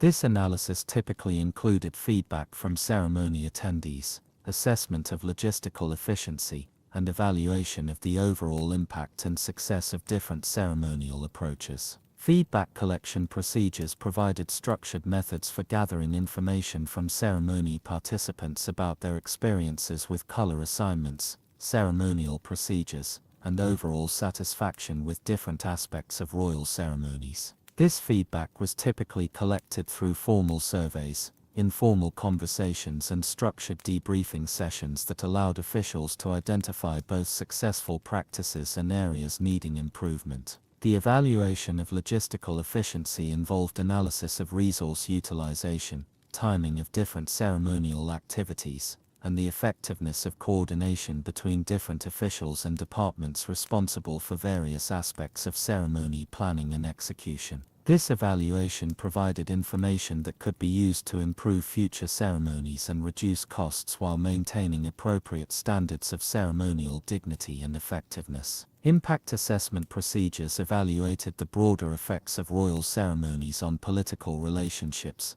diplomatic objectives, and public perception of the royal court and its activities. This assessment typically involved consultation with diplomatic officials, political advisors, and other experts who could provide insights into the political and social significance of ceremonial activities and their contribution to broader royal objectives. Continuous improvement initiatives based on ceremonial analysis involved systematic efforts to enhance the effectiveness, efficiency, and impact of royal ceremonies. Through targeted modifications to color assignment procedures, ceremonial protocols, and logistical systems. These initiatives typically included pilot programs that tested new approaches, evaluation of results, and gradual implementation of proven improvements.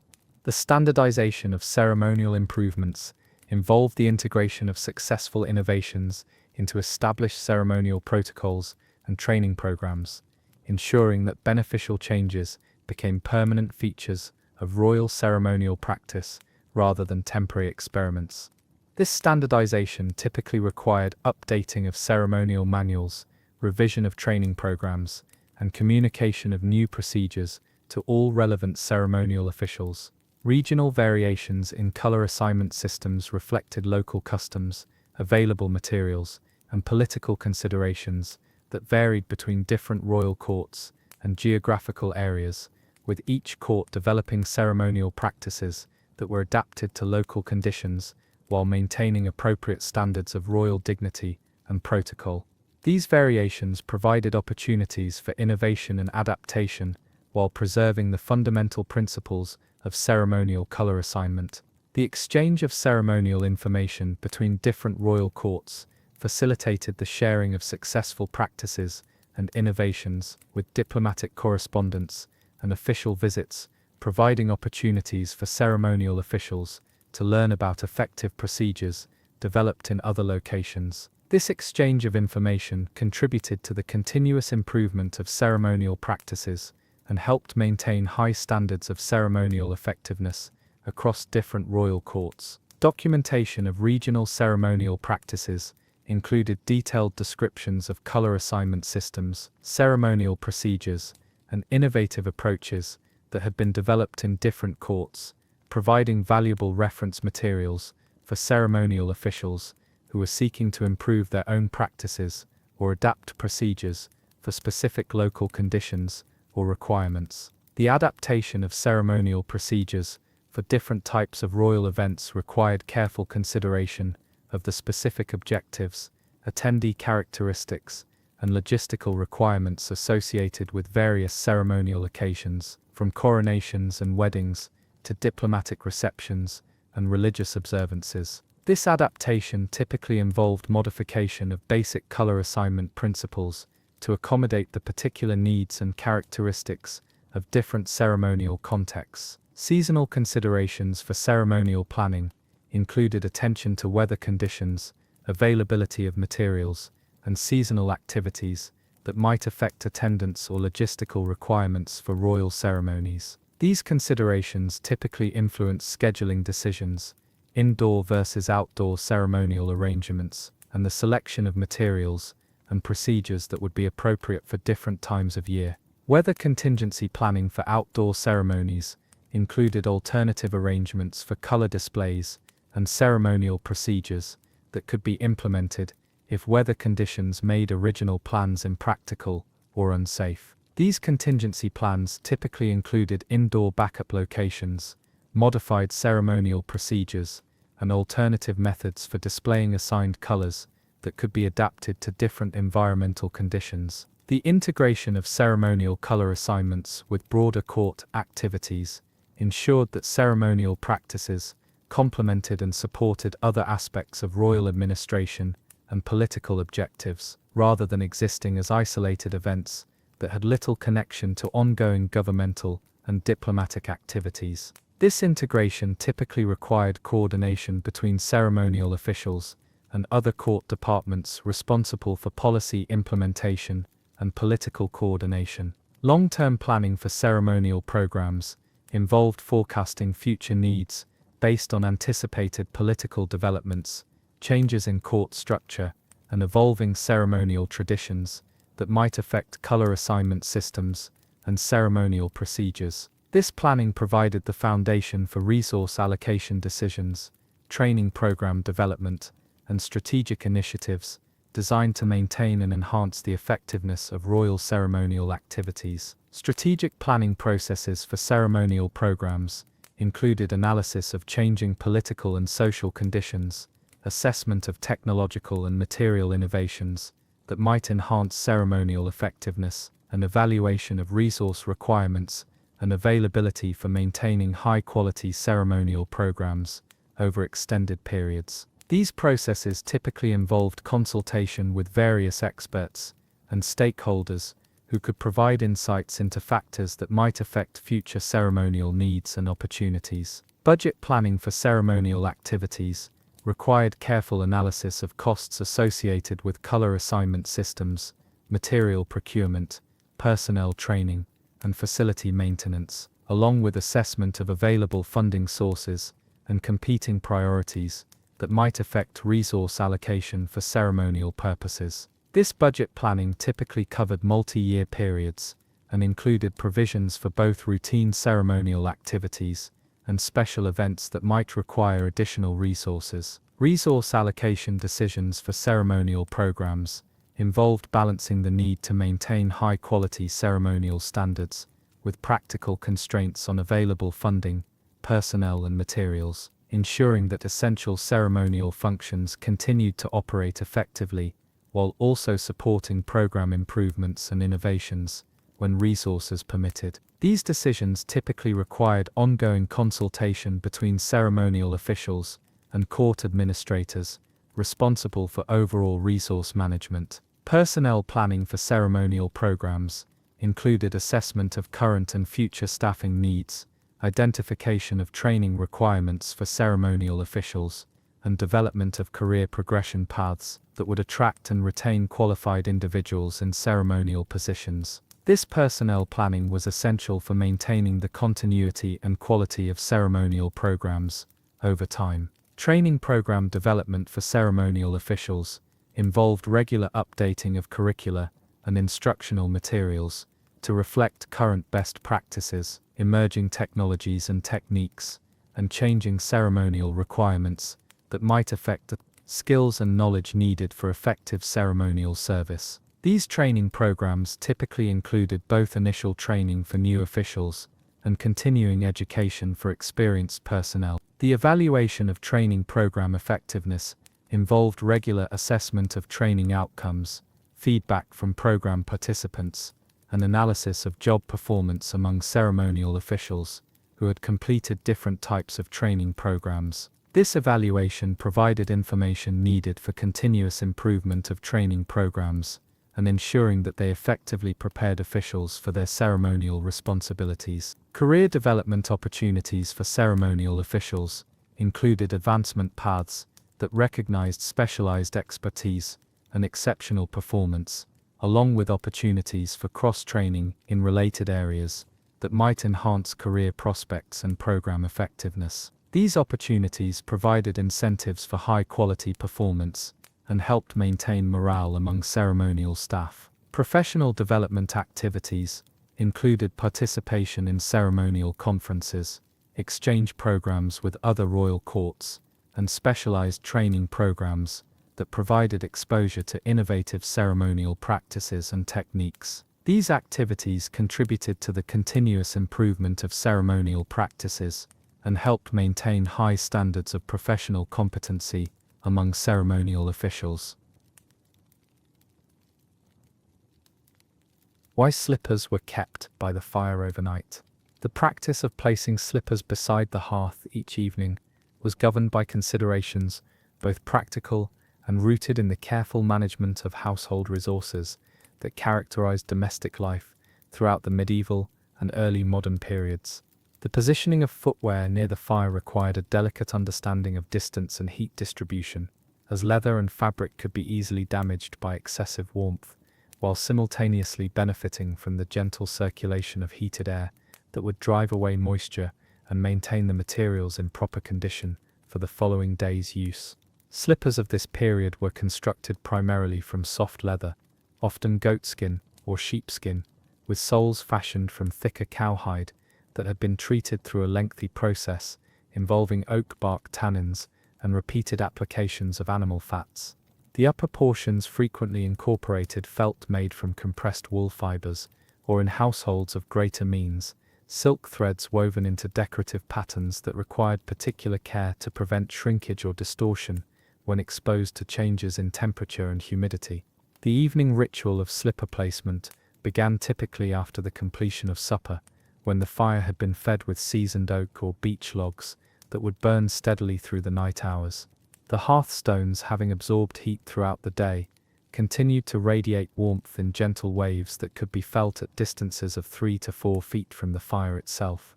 Experienced housekeepers understood that slippers should be positioned within this zone of ambient warmth, but never close enough to receive direct heat from flames or glowing embers. Guild regulations from the Cordwainers Company in London, dating from the 14th century, specified that leather goods should be stored in conditions of moderate warmth and low moisture to prevent the development of mold or the cracking that occurred when materials became overly dry. These same principles applied to the domestic care of footwear, where the proximity to fire served multiple purposes in the maintenance of both comfort and durability. The physical arrangement typically involved placing slippers on a low wooden stool or directly upon the stone hearth at a measured distance from the fire.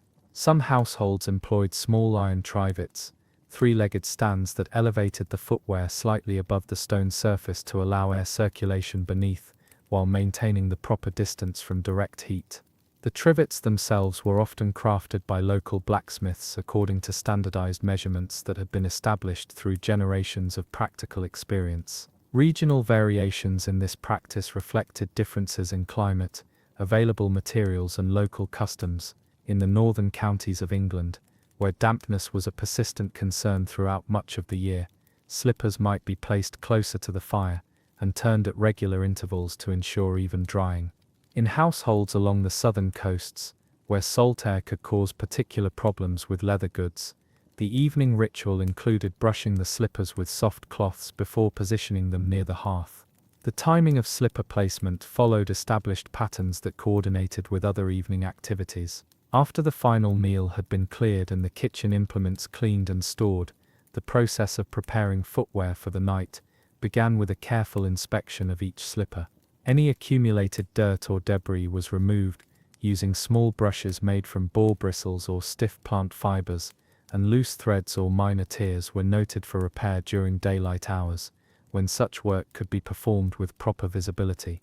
The leather surfaces were then examined for signs of excessive dryness or cracking, conditions that might require treatment with applications of neat's foot oil or other conditioning substances made from rendered animal fats.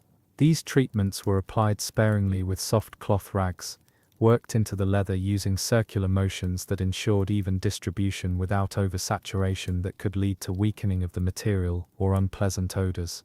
Documentation from household account books of the 15th and 16th centuries reveals the careful attention paid to the longevity of footwear, with detailed records of repairs, treatments, and replacement schedules that demonstrate the economic importance of proper maintenance. A well-maintained pair of slippers could serve for several years with regular care, while neglected footwear might require replacement within a single season.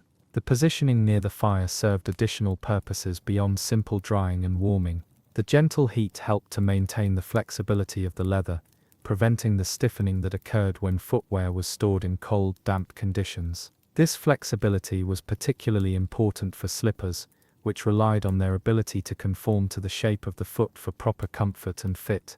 The practice also served to drive away insects and small vermin that might otherwise be attracted to the organic materials and residual moisture in worn footwear. The combination of warmth and the occasional smoke from the fire created an environment that discouraged the presence of moths, beetles, and other creatures that could cause damage to leather and fabric components. Seasonal variations in the practice reflected changing conditions throughout the year.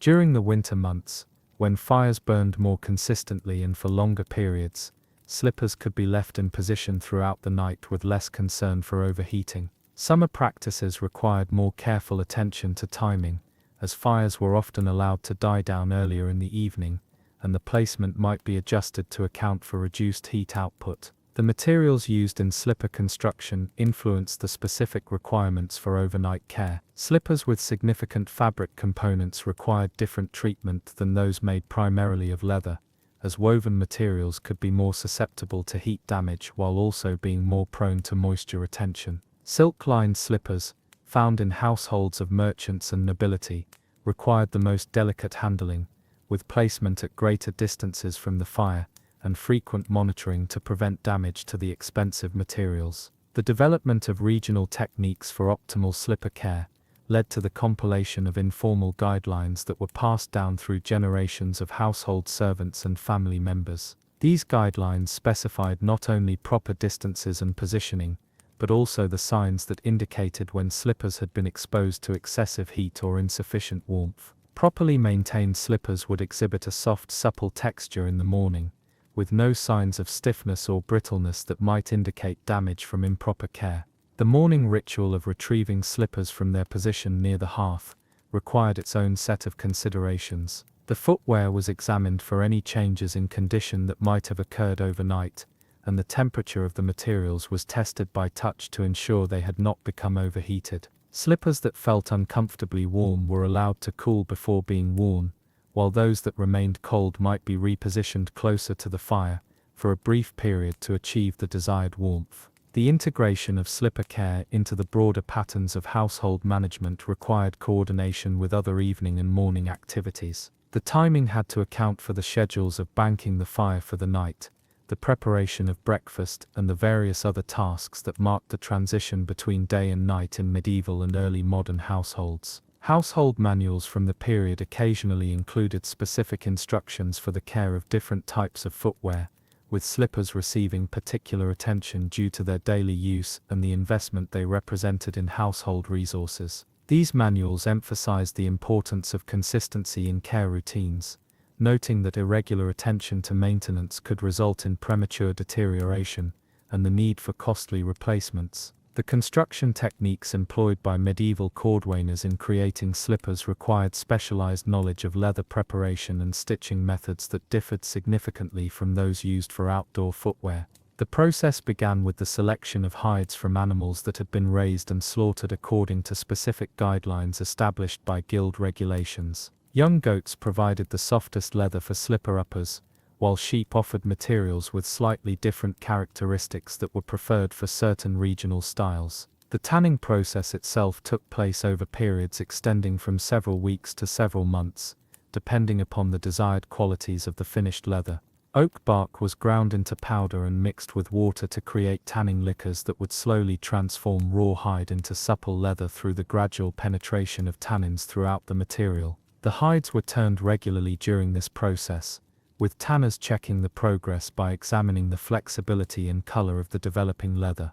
After tanning was complete, the leather underwent further treatments designed to enhance its suitability for indoor footwear. Applications of fish oils, neat's foot oil, and other conditioning agents were worked into the material using wooden tools and smooth stones, creating a surface that would remain soft and pliable under the conditions of regular domestic use. The timing and quantity of these applications required considerable skill and experience, as excessive treatment could result in leather that became too soft to maintain its shape, while insufficient conditioning left materials prone to cracking and premature wear.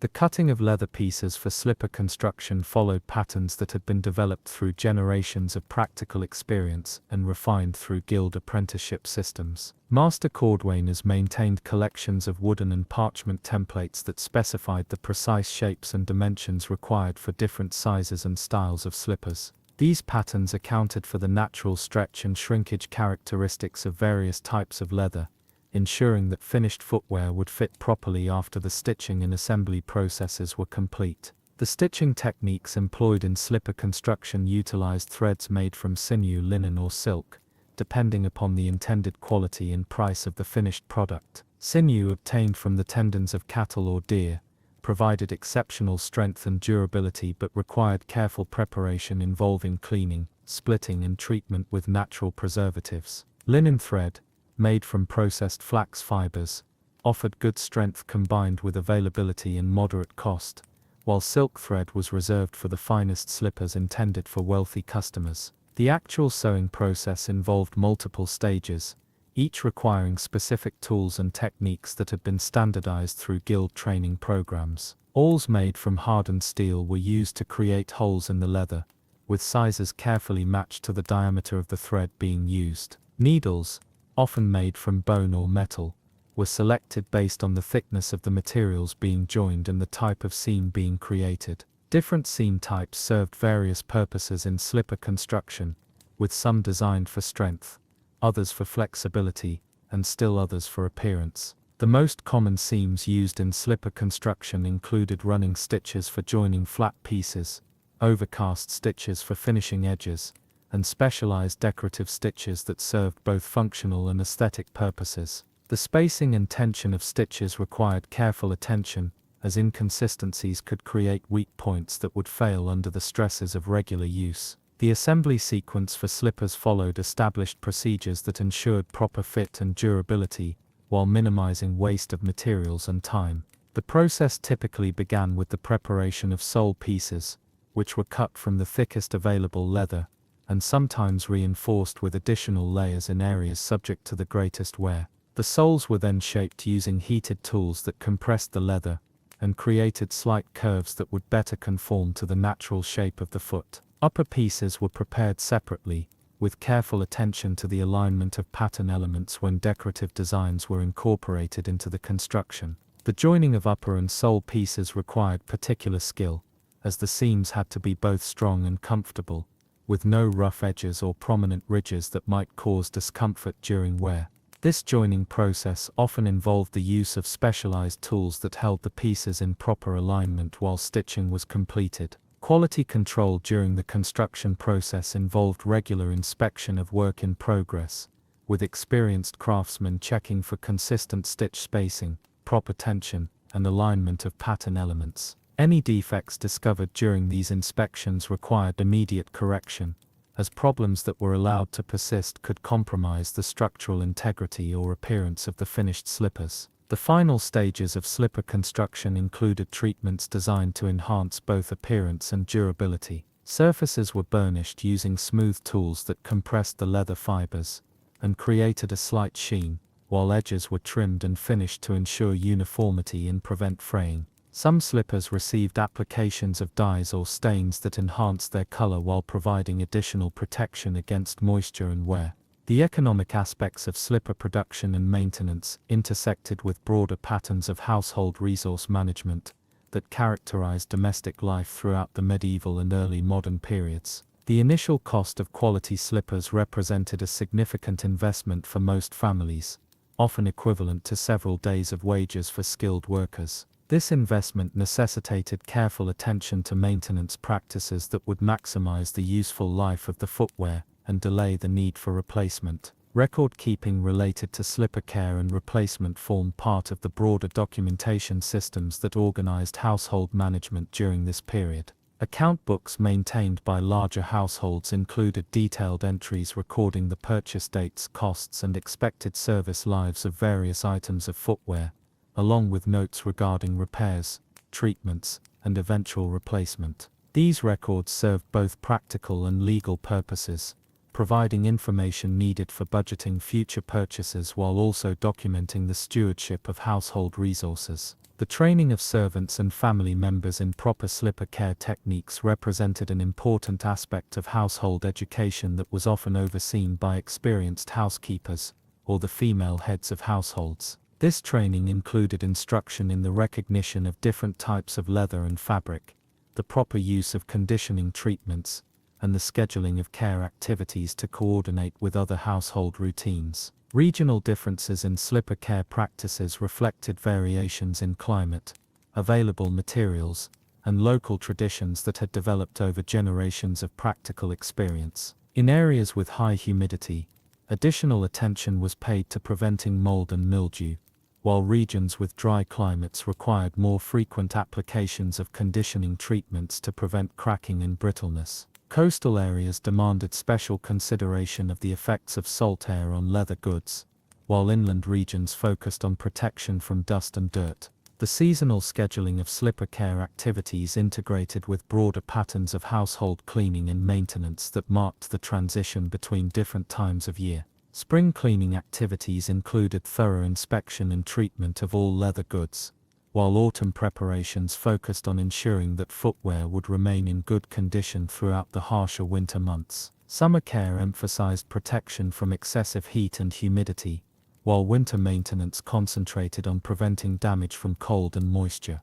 The tools and materials required for proper slipper care were typically maintained in designated storage areas within households, often in small boxes or containers that protected conditioning agents, brushes, and cloths from contamination or deterioration.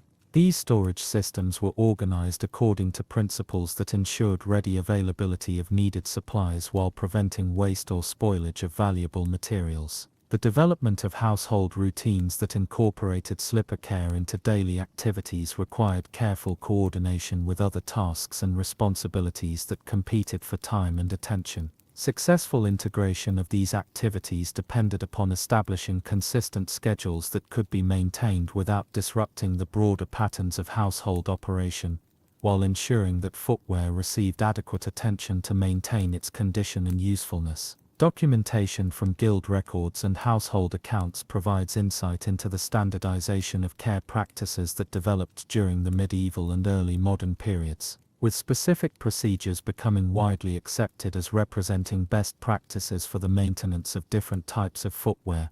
These standardized practices reflected the accumulated experience of generations of craftsmen and housekeepers who had refined their techniques through trial and error, and the sharing of knowledge within professional and domestic communities. The positioning of slippers near the fire each evening thus represented not merely a simple practical expedient, but rather the culmination of centuries of accumulated knowledge regarding the proper care and maintenance of leather goods, integrated into household routines that balanced efficiency with effectiveness while accommodating the constraints and opportunities presented by domestic architecture and the rhythms of daily life in pre-industrial societies. Why this farmhand counted his footsteps before breakfast. The practice of counting footsteps before the morning meal emerged from the intersection of agricultural necessity, measurement standards, and the precise coordination of labor that characterized farm management throughout the medieval and early modern periods. This systematic approach to movement and measurement served multiple purposes within the complex organizational structures that governed rural work, from the allocation of daily tasks to the maintenance of accurate records regarding field conditions, crop progress, and resource utilization. The morning routine began before dawn, when the first responsibilities of the day required assessment of conditions throughout the various sections of agricultural holdings. The counting of steps provided a standardized method for measuring distances between different work areas, monitoring changes in field conditions, and ensuring consistent coverage of inspection routes that formed essential components of daily farm management. Each step represented a unit of measurement that could be recorded, compared, and analyzed as part of broader systems of agricultural documentation and planning. Training in step counting techniques was typically provided to farm workers as part of their initial instruction in the methodical approaches that characterized efficient agricultural operations. New workers learned to establish consistent stride lengths that could serve as reliable measurement units, with experienced supervisors monitoring their progress until standardized pacing became habitual. The development of this skill required practice in maintaining uniform step length across different types of terrain, weather conditions, and levels of physical fatigue that might affect natural gait patterns. The standardization of step length followed guidelines that had been established through generations of practical experience and refined through comparison with other measurement systems in common use. A standard agricultural pace was typically established at approximately 30 inches, though regional variations reflected differences in local measurement traditions and the physical characteristics of workers in different areas. The consistency of individual step measurements was verified through regular comparison with known distances such as the lengths of standard field furrows or the dimensions of barn structures. Documentation of step counts formed part of comprehensive record-keeping systems that tracked daily activities, work assignments, and progress towards seasonal goals that defined agricultural success. Workers maintained small notebooks or wooden tablets where they recorded the number of steps taken along different routes, the conditions observed during their travels, and any significant changes or problems identified during their morning surveys. These records provided valuable information for planning daily work schedules and monitoring long-term trends in field conditions. The routes followed during morning step counting expeditions were established according to systematic patterns that ensured comprehensive coverage of agricultural areas while minimizing duplication of effort and wasted motion. Standard routes typically began at the main farmhouse or central barn and proceeded through fields, pastures, and other work areas in sequences that allowed for efficient transition between different types of inspection and assessment activities required throughout the morning hours. Different seasons required modifications to standard step counting routes, as changing agricultural conditions and varying daylight availability affected both the areas requiring inspection and the time available for morning surveys. Winter routes often emphasized livestock areas and storage facilities, while summer patterns focused more heavily on growing crops and irrigation systems. Spring and autumn modifications reflected the seasonal work activities that dominated agricultural calendars during these transitional periods. The timing of step counting activities was coordinated with other morning responsibilities to ensure that all essential tasks could be completed before the breakfast meal and the beginning of the main work period.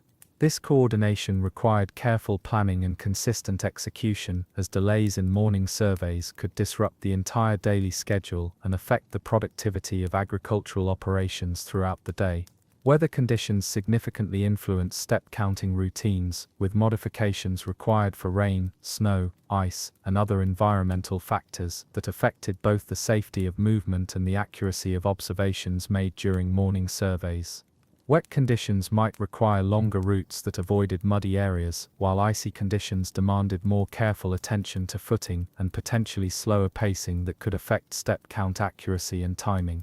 The physical demands of daily step counting contributed to the overall fitness and endurance required for agricultural work, with the regular morning exercise serving as preparation for the more strenuous activities that would follow throughout the working day. The consistent pacing and movement patterns developed through step counting routines helped workers maintain the physical conditioning necessary for efficient performance of various farm tasks.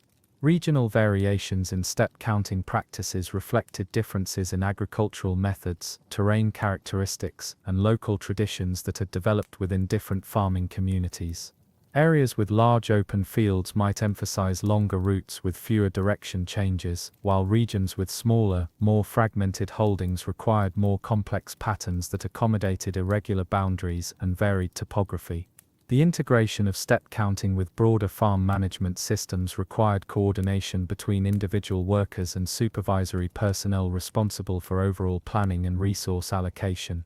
Daily step count reports provided supervisors with information needed for work assignment decisions, while individual workers used their counting routines to maintain awareness of their responsibilities within larger organizational structures. Training programs for step counting included instruction in the maintenance of accurate counts under various conditions, the recognition of significant observations requiring documentation, and the coordination of counting activities with other morning responsibilities. Advanced training covered techniques for estimating distances when precise counting was not practical, and methods for adjusting counts to accommodate different types of terrain or weather conditions. Quality control measures for step counting accuracy included periodic verification of individual stride lengths, comparison of distance measurements with known standards, and cross-checking of route coverage to ensure that all required areas received appropriate attention during morning surveys. These measures helped maintain the reliability of information gathered through step counting activities and ensured its usefulness for agricultural planning and management. Economic considerations related to step counting involved balancing the time and effort invested in measurement activities against the benefits derived from improved planning, more efficient resource utilization, and better coordination of work activities. Detailed cost-benefit analyses preserved in farm account books demonstrate the value of systematic measurement approaches in reducing waste and improving overall agricultural productivity. The procurement and maintenance of equipment needed for step counting activities included the provision of appropriate footwear, protective clothing for various weather conditions, and materials needed for record keeping and documentation. Storage and care of these materials formed part of broader farm equipment management systems that ensured ready availability when needed while protecting valuable resources from damage or deterioration. Seasonal scheduling of step counting activities reflected changing agricultural priorities and the varying demands placed on worker time and attention throughout the farming year. Intensive periods such as planting and harvest seasons might require modified counting routines that accommodated increased workloads, while quieter periods allowed for more detailed surveys and comprehensive documentation of observations.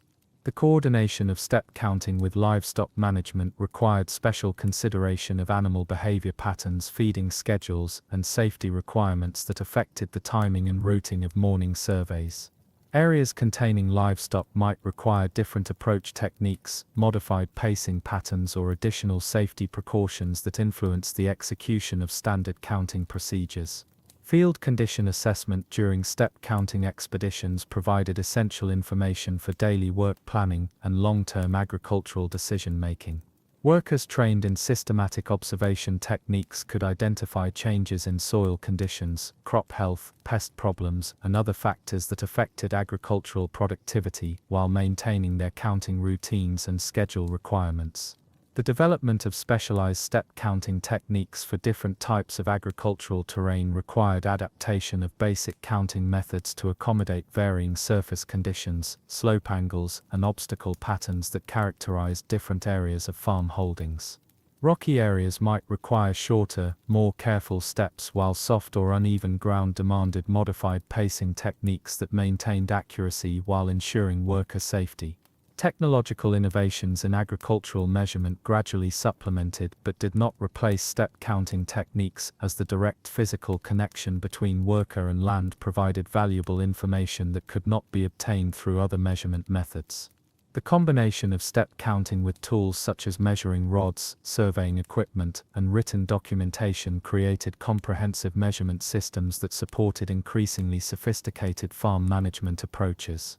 The standardization of step counting practices across different farms within geographic regions facilitated the sharing of information and the development of common approaches to agricultural measurement and documentation.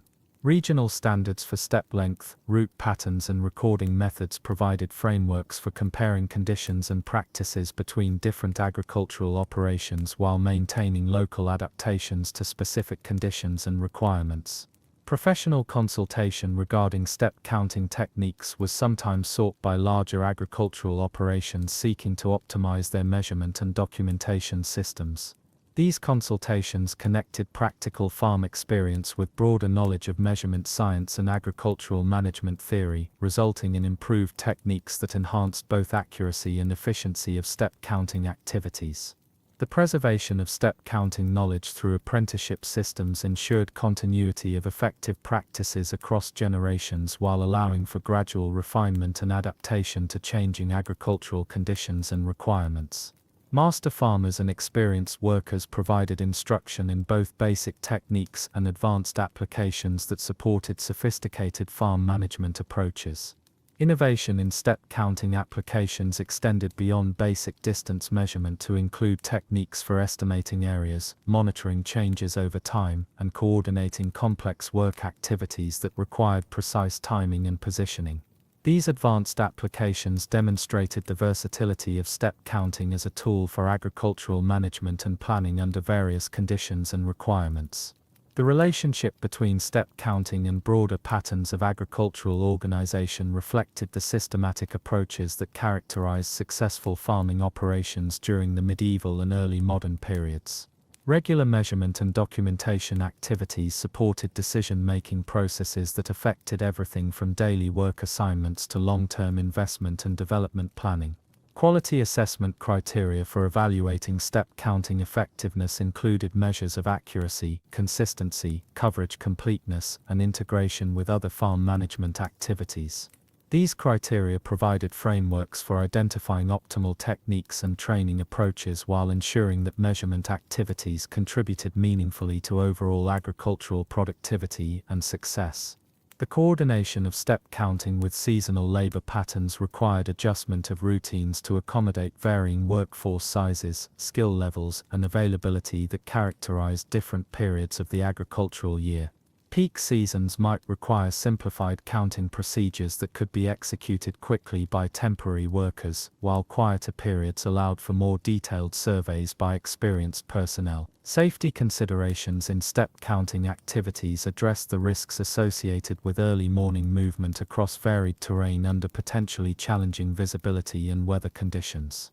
Safety protocols included requirements for appropriate clothing and equipment, guidelines for route modification under hazardous conditions, and procedures for emergency communication when problems arose during morning surveys.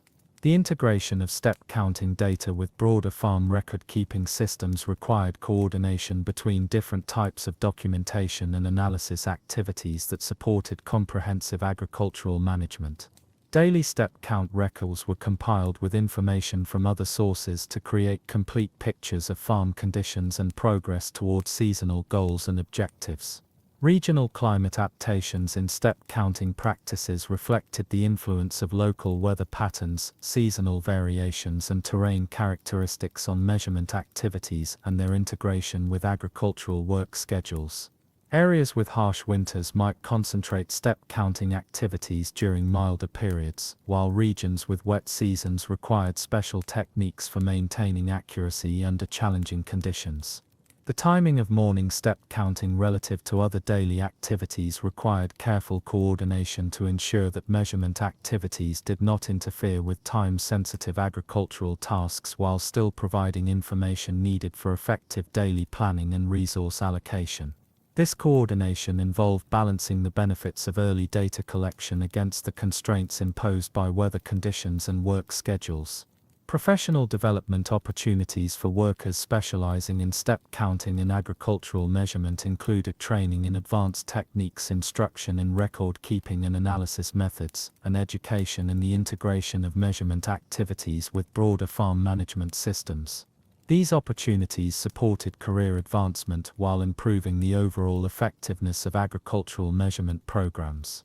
The maintenance of measuring accuracy over extended periods required ongoing attention to factors that might affect stride length consistency, including changes in footwear, physical condition, terrain familiarity, and environmental conditions that influence natural gait patterns. Regular recalibration of individual step measurements ensured continued reliability of distance calculations and area estimates derived from counting activities. Economic analysis of step counting programs examined the relationship between measurement costs and the benefits derived from improved planning, reduced waste, and enhanced coordination of agricultural activities. These analyses provided information needed for decisions regarding the level of investment appropriate for measurement activities relative to other farm management priorities and resource allocation requirements. Innovation in record-keeping methods for step counting data included the development of standardized forms filing systems and analysis techniques that enhanced the usefulness of collected information while reducing the time and effort required for documentation activities.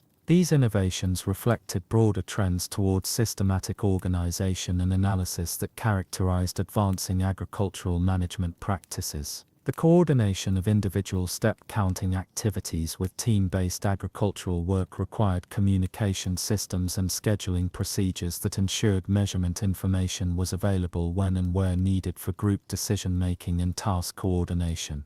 Effective coordination supported both individual worker productivity and overall team efficiency in completing complex agricultural projects. Quality control measures for step counting accuracy included regular comparison of measurements with known standards, cross-checking of route coverage patterns, and periodic assessment of individual worker technique and consistency. These measures help maintain the reliability of measurement data while identifying opportunities for improvement in counting techniques and training approaches. The development of specialized applications for step counting in different agricultural contexts demonstrated the versatility of measurement techniques that could be adapted to various farm management needs and environmental conditions. Applications ranged from basic distance measurement to complex area calculations and change monitoring that supported sophisticated decision-making processes. Seasonal variations in step counting requirements reflected changing agricultural priorities and the varying demands placed on measurement activities throughout the farming year. Intensive periods might require focused counting procedures that emphasize speed and efficiency, while quieter seasons allowed for more comprehensive surveys and detailed documentation of conditions and changes. The integration of step counting with emerging agricultural technologies created hybrid measurement systems that combined traditional techniques with new tools and methods, while maintaining the direct physical connection between workers and agricultural conditions that provided valuable information for farm management and planning activities.